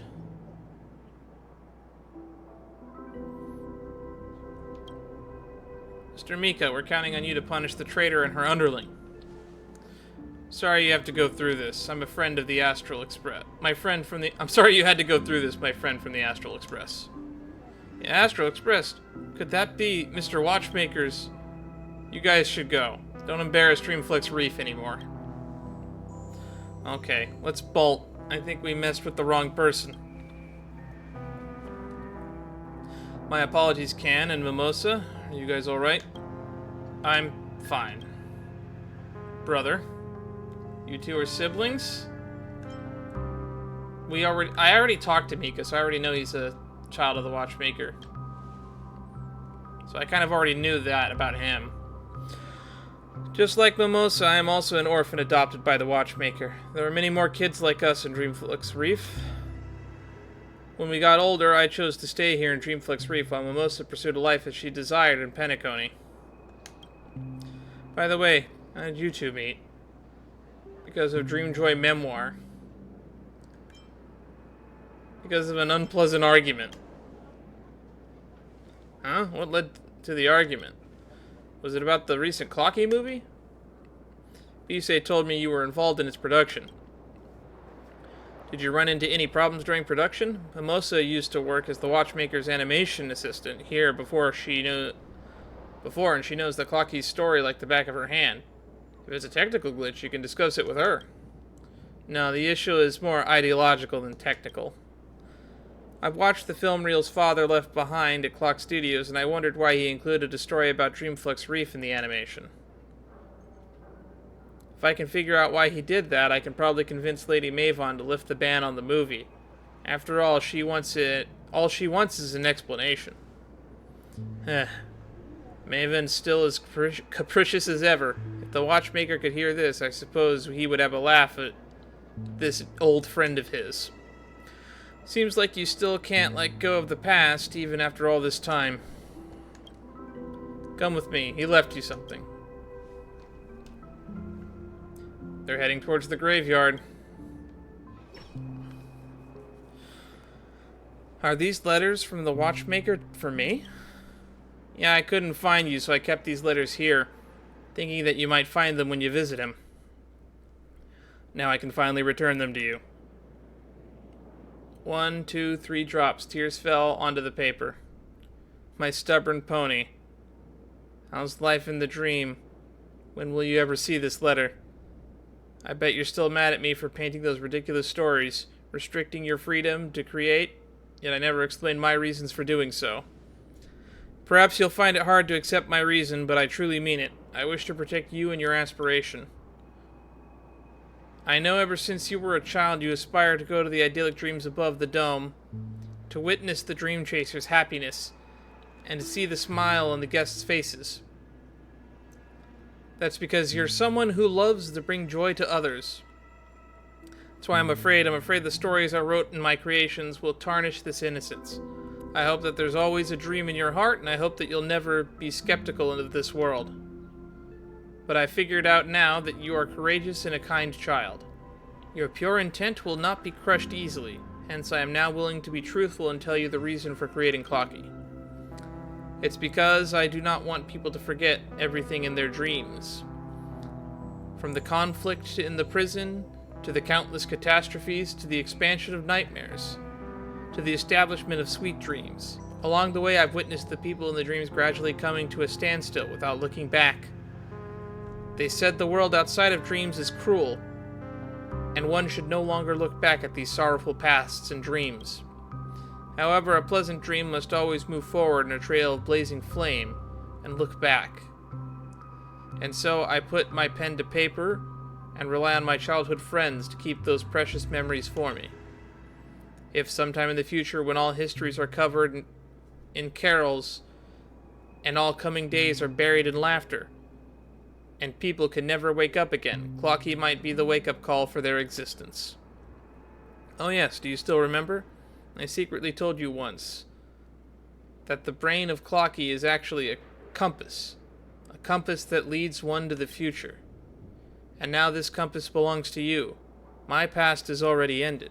Please use him to record your future. Love always, Mikhail Char Legwork. What an amazing trailblazer. You're right. He has been trailblazing forward with his life and engraving his past memories in his creations. The watchmaker, why didn't you let me know earlier? Mimosa, he had always wanted to protect you, so he chose not to tell you about this less than glamorous past. But if I had known about it earlier, I wouldn't have left Dreamflux Reef and abandoned Clockie.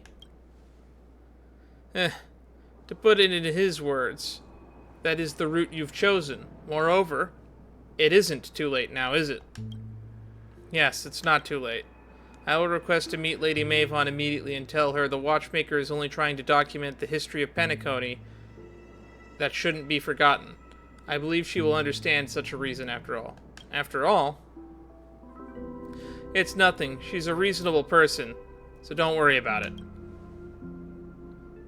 In one of the weird side quests, we learned a little bit about Lady Mavon and the Iris family and about how she personally trained the dishwashers and busboys.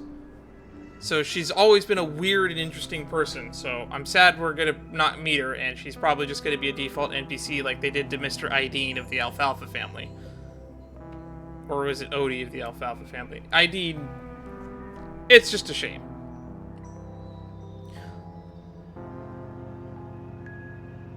You're still as clever as you were when you were a child, getting things done promptly and decisively with a keen eye. Alright, we can always catch up later. What's important now is to get the movie successfully released. I understand it's undeniable that the Clockie can bring happiness to people. However, the real happiness doesn't come from forgetting the sorrowful past, but from calmly embracing the past after experiencing the sorrow. I'll think of a way to pass this film reel onto the Clock Studios. Please, you must make sure that it hits the screen. Go back and report to Pise.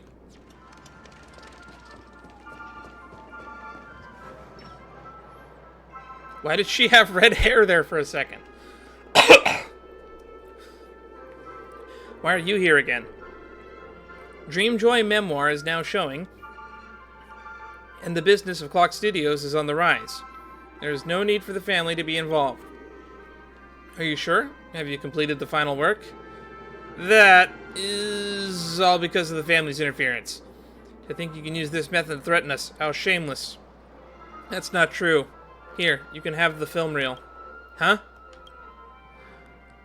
You must be on a tight schedule now, isn't it? And stop wasting time. I'll also help with the animation later. What are you up to this time? I'm not going to fall into your trap. We'll wait for the director to be back. Ah, director, you're back. Where did you go? What took you so long? I went to negotiate with Mimosa. Well, you're incredible. Just with a few words from you, and she personally delivered the film reel to us. Let me explain. This is what happened. I see. There are so many stories behind the Clockie. Mr. Watchmaker, you are a great man. If that's the case, whether it's out of respect for the audience or to carry out the spirit of Mr. Watchmaker, Clock Studios promises to do its best to complete his last film, Dreamjoy Memoir. Director Can and consultant Mimosa from the Iris family, I'm counting on you two for the remaining work. My distinguished guests, let's finish the Watchmaker's last work together. Are you ready? Begin the final edits. I still want to do the other one, because there's an alternate ending to get first.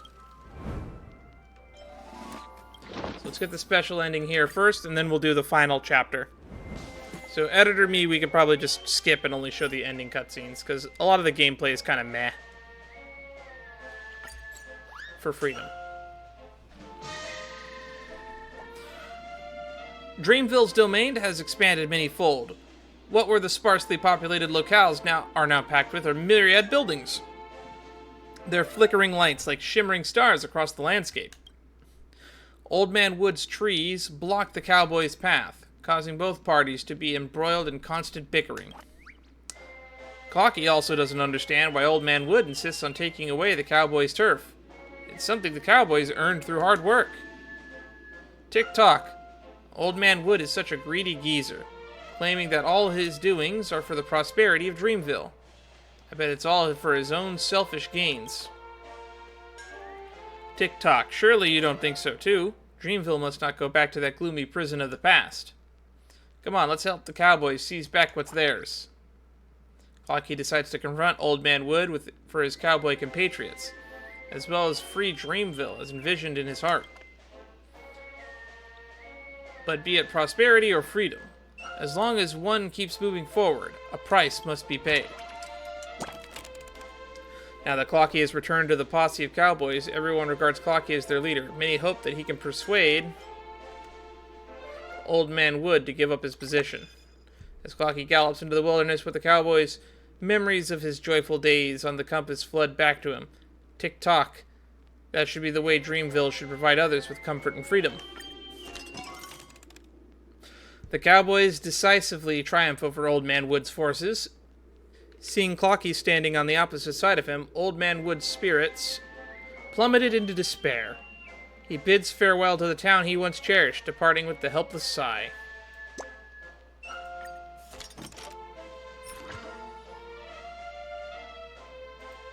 Ugly flower. After a bitter battle, the cowboys became the masters of Dreamville. But they don't know how to develop Dreamville, and soon after the town returns to being a barren wasteland. Tick-tock. Without Old Man Wood, everyone is living freely now. But is this true happiness? The cowboys run rampant across town every day. No one can hold them in place, nor can anyone guide their path. Tick-tock. Forget it. I'm done talking about this. Let's head out to the desert and play with the cowboys. Clockie steps out into the desert with the cowboys, and the townsfolk never see him again. A lonely and carefree bird cannot travel long distances like a flock of wild gray geese. Dream Myth Escapade at the end. That's a weird ending.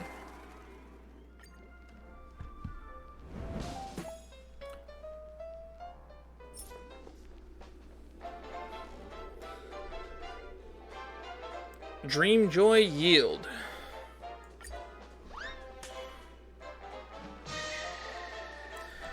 Through the efforts of Clockie and Old Man Wood, Dreamville becomes even more prosperous, and a destination that tourists from all over the world wish to visit. Magnificent skyscrapers, a scenic nightscape of streaming colors and bustling crowds. The images in Clockie's dream appear before his eyes. Tock, the Dreamville today is a stark contrast to its past state. Who would know this used to be a barren desert? But with the rising number of incoming tourists, they're running out of places to stay. We've resorted to building houses without any sound of infrastructural plan. That won't do.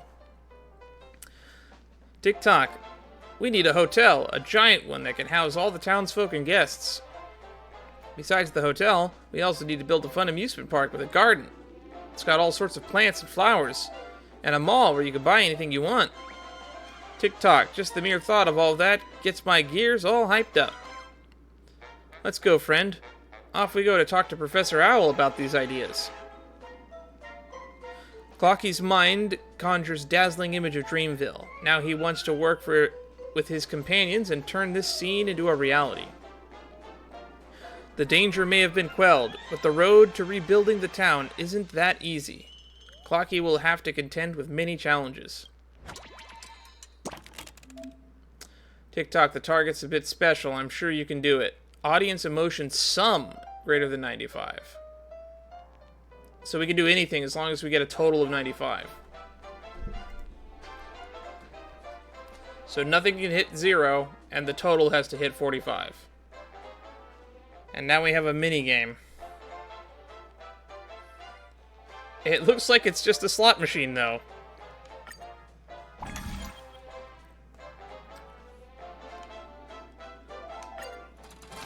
This seems completely random. As Dreamville became more prosperous, Clockie made a fortune and became a tycoon. Clockie, who does not need to worry about survival, spends his days exploring the town and enjoying the leisure time. Tock, this kind of laid-back lifestyle is perfect. White Knight!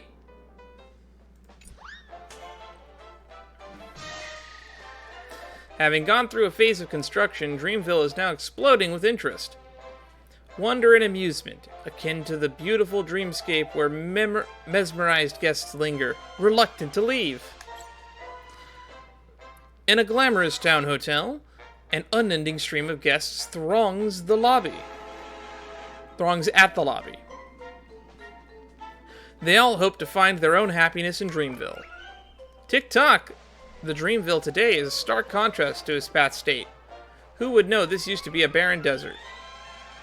They all believe that they can find their destiny here, and treat this town like a dream, just as Brother Hanu envisioned. Tock, but there are many people in town now. Will Old Man Wood really be able to handle them? I too wish to help him, but I'm not great at managing people. Come, friend, no need to overthink. Let us first enjoy the heck out of this place. Tock.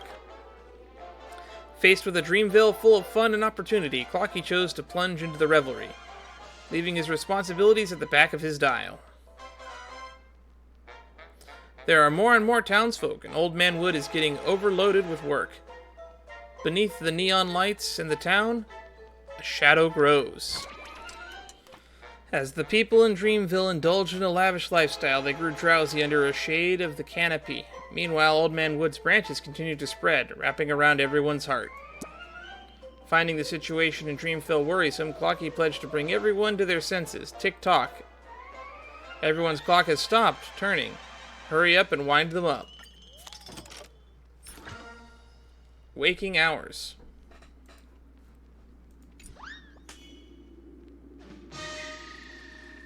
Old Man Wood's tendrils have the entire Dreamville in a stranglehold.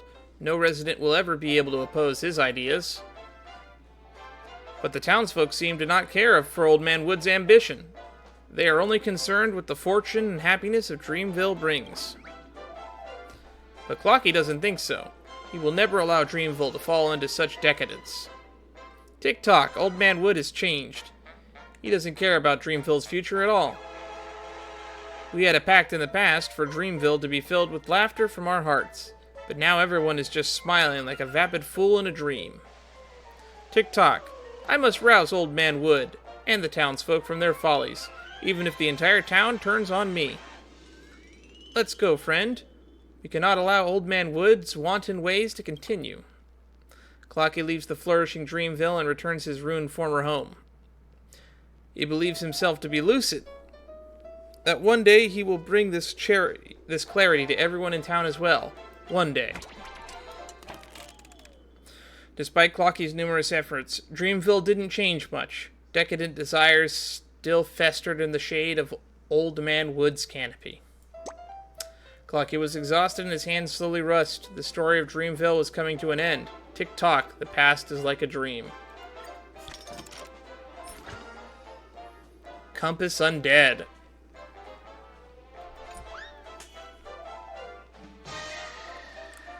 Clockie's pranks cause excruciating headaches for Old Man Wood, but Dreamville has not changed because of his antics. Old Man Wood's seedlings litter the fields. His tendrils wrap around numerous corrupted hearts, with the townsfolk drifting in and out between dream and reality, and sunken in luxuriant extravagance. So has Clockie failed? Tick-tock. My friend, I'm sorry. Dreamville remains the way it has been. I have no way to change it. Tick-tock. I'm so sleepy, so tired. I really want to rest. Clockie's hands tick slower and slower, images from the voyages of past appearing before his eyes. Tick-tock. Can the Scammer Cup really protect the Rooseville? Will Hamsterball Knight still clinch the championship next time? Can Miss Note sing the most beautiful song that beats from her heart? Will Brother Hanu return to protect the town? Will Shopkeeper Leaf sell things that shouldn't be sold? Will Old Man Wood remember his original promise? Tick-tock, Master Hat, Armchair Boy, Mirror Princess, and Captain Revolver. Where's their compass sailing to now? Tick-tock, the compass, that's it, the compass. Friend, the compass will return again someday, and when that time comes, the other crew members will come help us. Wait till they come to Dreamville. I'll definitely regale them with the Watch City's past, the Compass's adventures, and everything that's happened in Dreamville. They'll definitely love these stories. Tick-tock, I'll surely wait for you all, my new crew members of the Compass. Clockie's spirits have reinvigorated once more. His hands began to tick again. In the days to come, he will still protect Rooseville's villagers. Cause trouble for Old Man Wood, and be wary of the covetous bought stone. Clockie has thought this through. When the new crew of the Compass takes care of Dreamville's crisis, he will definitely board the ship again and go on even more adventures. Tick-tock, that day will definitely come. Dreamville's dream will one day awaken, and the compass's needle will point towards the next destination. Dreamjoy Memoir, the end. But Dreamville's story will never end. And now we have the, what I assume is Boss Stones. Yeah. Head to the theme park. The grand public screening of Dreamjoy Memoir takes place amidst the vibrant atmosphere. Oh, Boot Hill's here! Oh, and Black Swan. Oh! Sparkle's here too! Look, that's Clockie's latest film. Hey, we saw this on the YouTube channel. I didn't do a reaction to it. I actually just watched it on my own time. But yeah, you can watch all 3 little miniature Clockie films on the official Star Rail channel. They're pretty fun. Oh, it's been such a long time since I watched the... Look, there's March and Kalis. It's been such a long time since I've watched animations in the theme park. How nostalgic. Director, look, the theme park is filled with all kinds of people. Distinguished guests, young dream chasers, honored members of the family. They're all here for the movie. If the watchmaker were to witness this, he'd be super glad. Thank you so much for your hard work. Right, I wonder if the watchmaker's message managed to get past the audience. Director, can you ask the viewers for their opinions?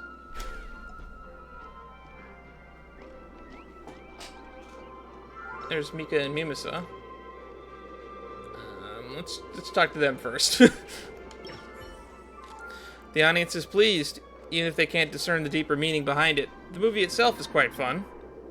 You're right, for viewers who are here to seek entertainment, the movie is just an animation. But if someone can decipher the hidden message behind the camera work, performance, story, or even a single line of dialogue, then they'll be able to meet the watchmaker's soul and listen to the past dreams. What do you all think? As the movie scenes played before my eyes, I could see the watchmaker poring over his work before a desk. I could tell that he amended some stories in the movie based off my past suggestions. I grew up watching Clockie too, and I've always wanted to see Dreamflex Reef in the animations, and today I could finally see our Rooseville. That's all I wanted. Thank you for letting these stories hit the screen, distinguished guest. I've requested it from Lady Mavern. From today onward, I will assist Clock Studios in the steady development as a consultant and keep hands of Clockie turning. I'm sure it will keep turning. I want to thank you too, Can. With the help of this movie, I'm sure more people will pick up on their forgotten past, ignite the flame of wakefulness, and brighten their own future. I'm sure the watchmaker will be pleased to see such a future. Okay, what did you have to say about this? This is a great movie. I like it very much. What are your thoughts? I normally don't watch animations. I prefer real-life accounts over created stories. This movie is different. I can tell that there are secrets hidden behind these stories. A lengthy account of an untold story, perhaps. To use such a method to document the past is interesting.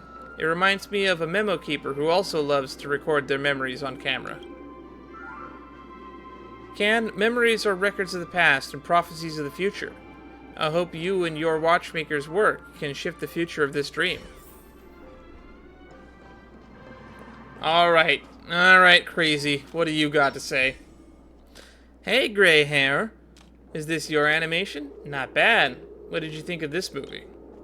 Well, I have got high aesthetic standards. This dreamscape is always showing boring tragedies. Typical comedies, mundane soap operas, and a bunch of sleep-inducing films. But I've got to say, this movie's not bad at all. At least it contributes something less boring to this world. And it doesn't make me doze off even in a dream. Then again, every performance has its own intention. I'm sure the story of this movie isn't that simple. Am I right, gray hair? You're right. Shush. Don't tell me. Let me make a guess. I believe there are going to be all sorts of interpretations for the movie in due time, and no one will know which is the truth. That'll make things more interesting. Who's the fourth person we gotta get an opinion on? Oh, yeah, that's right, Boot Hill was here. I forgot you were here, man. And is that you? You cooked up this film? Hot diggity fudge. That's some mighty fine work. Just so peak. Well, I'll be hornswoggled. I reckon them clockheads were the youngins fresh off the teat. Turns out they sure did a fine job with them. How would you rate this movie? Fudge, it's the fudging best. I love fudge too. Huh? Hot fudge. What I mean, y'all, is you did mighty fine, especially that Captain Revolver. Darn handsome as a wild stallion. Of course, that's why you're here. Oh, my great director, I'm now a fan of yours. Please make more fudge and awesome films like this one.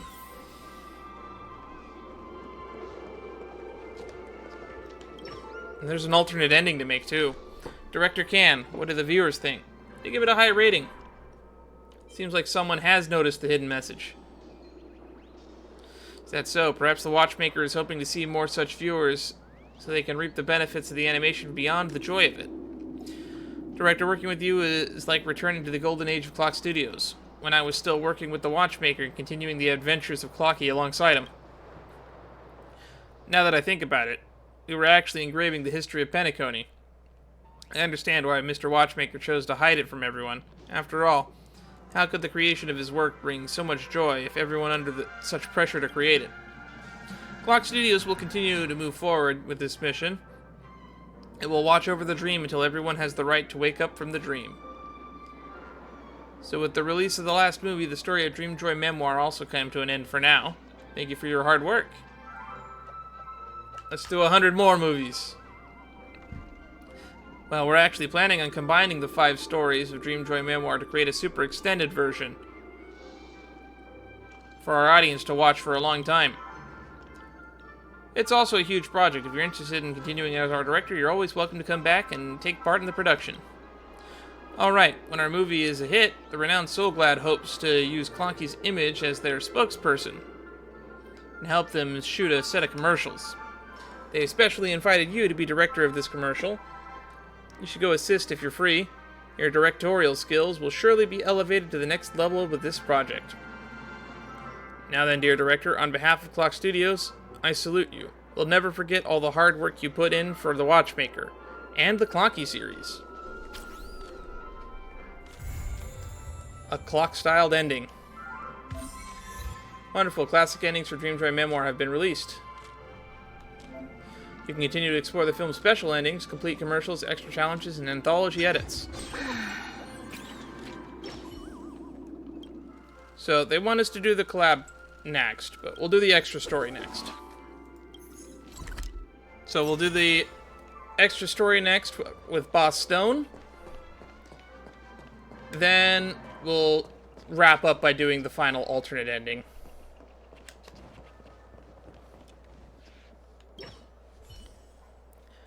Tisk, of course, curse this job and curse Boss Stone. The trailer for Boss Stone's extra story has been released. No way. Such terrible news, and so soon. Clock Studios may as well just take my life and be done with me. If Boss Stone were a powerful and clinical robot, I wouldn't be so worried. That kind of bad guy would bring in a stack of fans, but him, he's just a stupid fat crocodile. You can't even sell crocodile balloons as merch. Putting aside his popularity for now, I have no idea how to write his story. Boss Stone is the villain of Dreamville, and therefore the enemy of Penacony. But just look at this harmonious and friendly planet of festivities. Who could ever view this place as the enemy? The IPC? Oh, it's possible, alright. Back then, Penacony was an IPC prison, just as Dreamville used to be known as the Nightmareville. But the IPC has a good relationship with Penacony now, so I don't know what Mr. Watchmaker is going to worry about a grudge from 1,000 years ago. That's just super petty. But no matter who that person is, I know absolutely nothing about this crocodile. Could you help me riff some good ideas, please? No problem. Hey, it's goodness you're a lifesaver. You can handle the whole thing then. Fine, say no more and just let's get started. Hey there, viewers. The protagonist of this story is the one big bad egg we're also familiar with, Boss Stone. A long time ago, he subjugated the townsfolk of Nightmareville and did all kinds of wicked deeds. Also, he can get beautiful, trash, wholesome, lone, precious stones.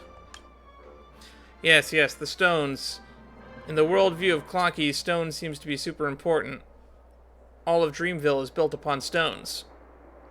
Let's continue. Then Boss Stone did all kinds of wicked deeds to the townsfolk. Also, he could get precious stone. But his behavior grew increasingly excessive, and the stifled rage of the townsfolk began to grow and grow. One day, a meteor crashed into the town. The crocodiles were at a loss for what to do, creating a chance for the townsfolk to launch a counterattack. Faced with townsfolk openly hostile against him, Boss Stone decided to suppress them with violence, stir up discord, push for democracy.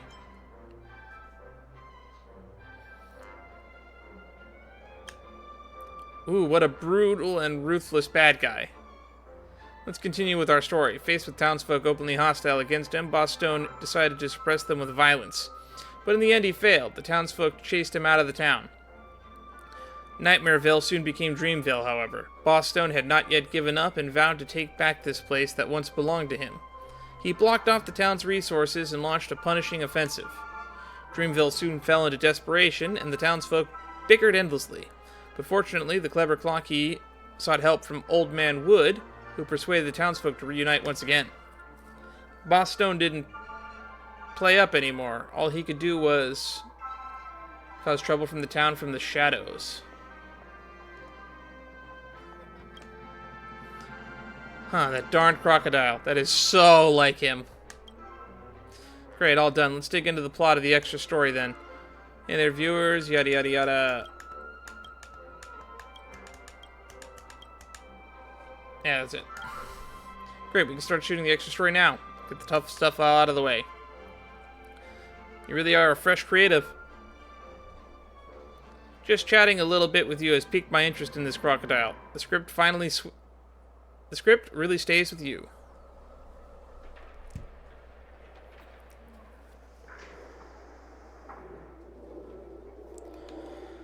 Alright. Well, that was easy. Clockie and his companions. All that's left is the SoulGlad Ad Expert. Oh god, we gotta do the stupid SoulGlad promotion. The source of joy, the quintessence of dreams. How about a bottle of SoulGlad? Have a sip first. Grab a bottle of SoulGlad, make your dreams a blast. We're talking about Penacony's trademark products besides Clockie. It's gotta be our SoulGlad.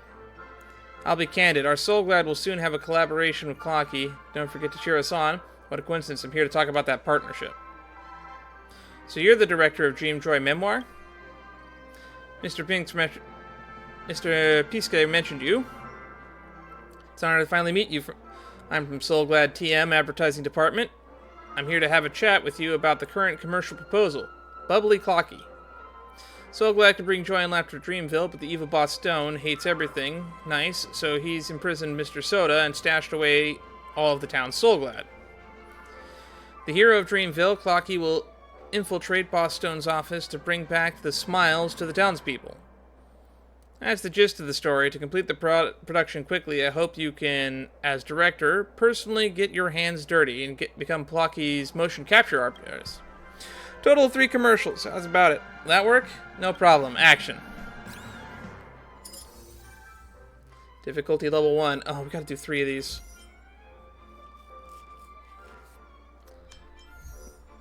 Warring Expedition.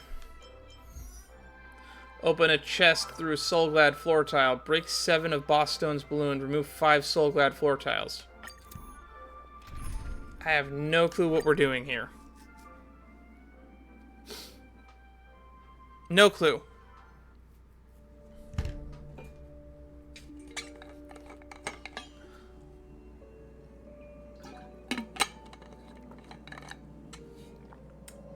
I have to learn Clockie's movements. Let me think. Tick-tock. A Dreamville without SoulGlad is chock full like clock without oil. Everything comes to a halt. Darn that Boss Stone. He came up with such a heinous move to take over the town. Behind this door is Boss Stone's lair. The missing SoulGlad must be hidden here. Let us venture forth. Objective, retrieve all the SoulGlad. Tick-tock.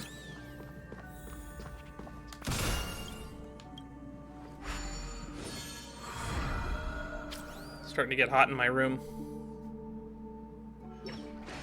Well, my fan's still going. Tick-tock, what a strange room. Boss Stone appears to have used SoulGlad to lay down many mechanisms that allow wall walking. Looks like the SoulGlad's got plenty of amazing uses. Walk on it and try out. Alright, this is just another one of those Dream Chaser path nonsenses.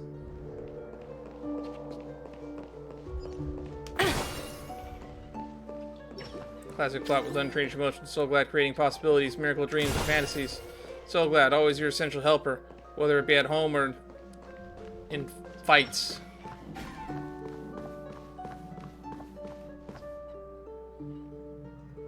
I see it. The chest stashed with SoulGlad. We're almost there.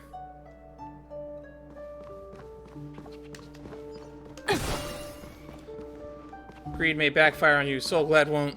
Triple the joy. Triple the SoulGlad. That's the same. SoulGlad, always your essential helper, whether at home, outside, or in fights.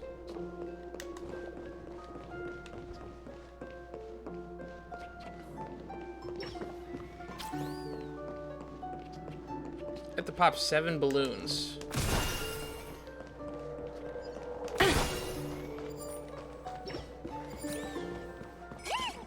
Get all the balloons?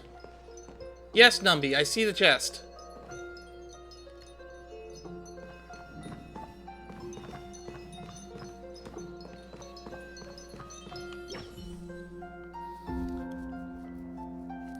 The moving SoulGlad floor has been completely removed. Open the chest now. I remember this bottle of SoulGlad. It was a long time ago when Brother Hanu and I fought side by side. Tick tock, Brother Hanu, you're hurt. Humph. No, there must be some way out. Don't tell me. I have to use that. Humph. That's right, a legendary beverage that can instantly heal all wounds and energize you with vigor. Boy, this commercial is so blatant. It may be precious, but you're a friend that can never be replaced. Tick tock. Humph. Come forth, classic SoulGlad. This was the beginning of my friendship with Brother Hanu. Tick tock.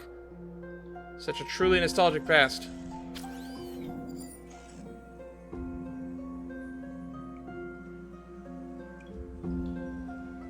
It's just work. Talking about something that I don't really care about. Leave the film set.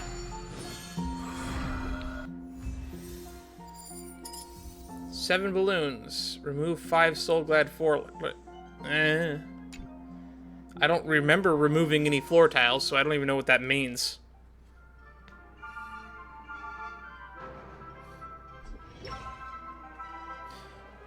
Very nice. Good job, director. I know you're a stickler for perfection, which is why I told them not to tear down the set yet, to make it convenient for you to make a subsequent revisions or reshoots. Feel free to contact me if you run into any problems. SoulGlad is at your service. We're going to end off with an alternative ending. Alright, let's see what this alternate ending's about. Under the tree.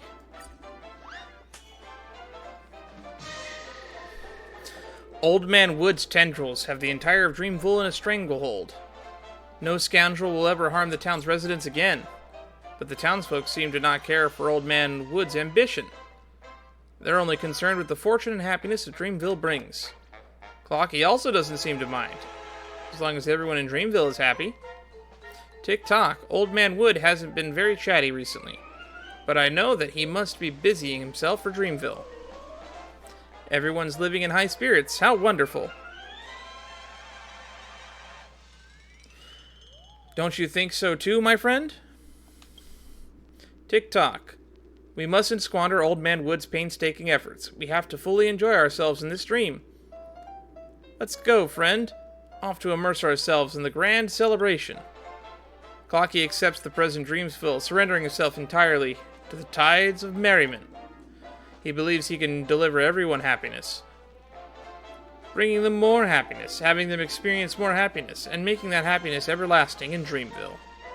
But Clockie hasn't seemed to realize that this so-called happiness is slowly but surely corrupting this town. Over time, the townsfolk of Dreamville gradually became united as one. Old Man Wood was nurtured into a towering tree that shelters all the townsfolk with his shade. In the cool shade, Clockie also stopped thinking and immersed himself in joy. Tick-tock, Old Man Wood can solve all the problems. Dream forever. This is the Enna dream ending.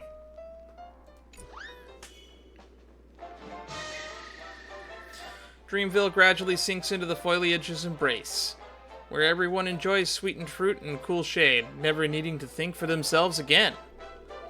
Boss Stone will never invade this place again. No one will ever have to worry about disasters befalling. To the townsfolk, this may be true bliss. Tick-tock, it's really awesome as long as we listen to the great tree. Everyone will be able to lead a blissful life. Whatever the great tree says, we'll listen. Whatever the great tree wants, we'll do.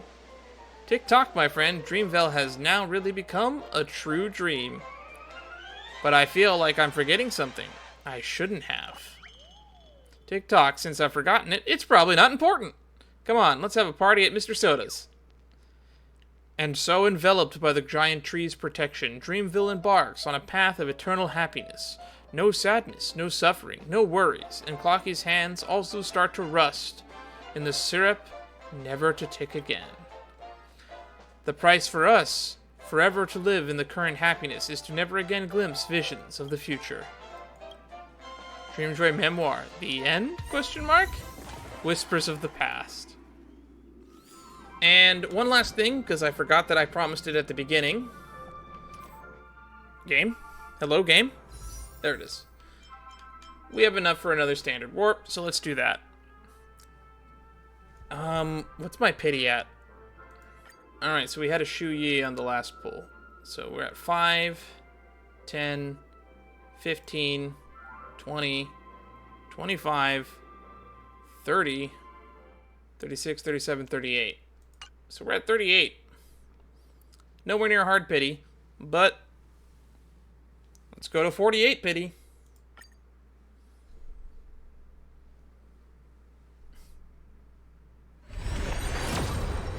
Oh my god, is that a 5-star?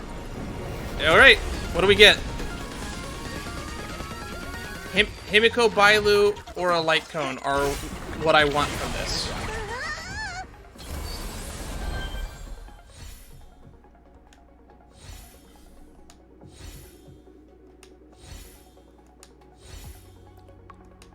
Alright. Oh. Well, we have a Bronya Eidolon. So this is the first Eidolon I have on any of the standard 5-stars. Oh! Well, I got my first double, and it's on the standard banner. And a Memories of the Past.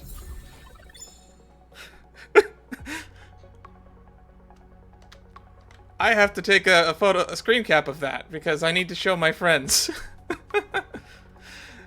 Well, I couldn't have picked a better end note to end on. So, what do their Eidolons even do? I almost never look at 5-star Eidolons because I never expect to get them. Well, that just gives me an excuse to finish building Bronya. Bronya and Yanqing will probably be my next pet projects. Hone your strength. When using skill, there's a 50% fixed chance of recovering one skill point. That makes her a lot more efficient. The future of Belobog shines bright. And my Yanqing, which is almost finished built. When Yanqing attacks a frozen enemy, deal an additional damage equal to 60% his attack. It feels like the stars just got brighter. That's going to make a simulated universe a lot better. Well, thank you everyone who stopped by. I'll see you all in the next stream. As for what that stream will be, it'll most likely be Genshin. But today is Monday, where I don't normally stream. And because I don't normally stream on Monday, the best way to know when I'm going to stream is to join the Discord. Links to which will be in the descriptions of my YouTube videos or on my About page on Twitch. Until next time, have fun.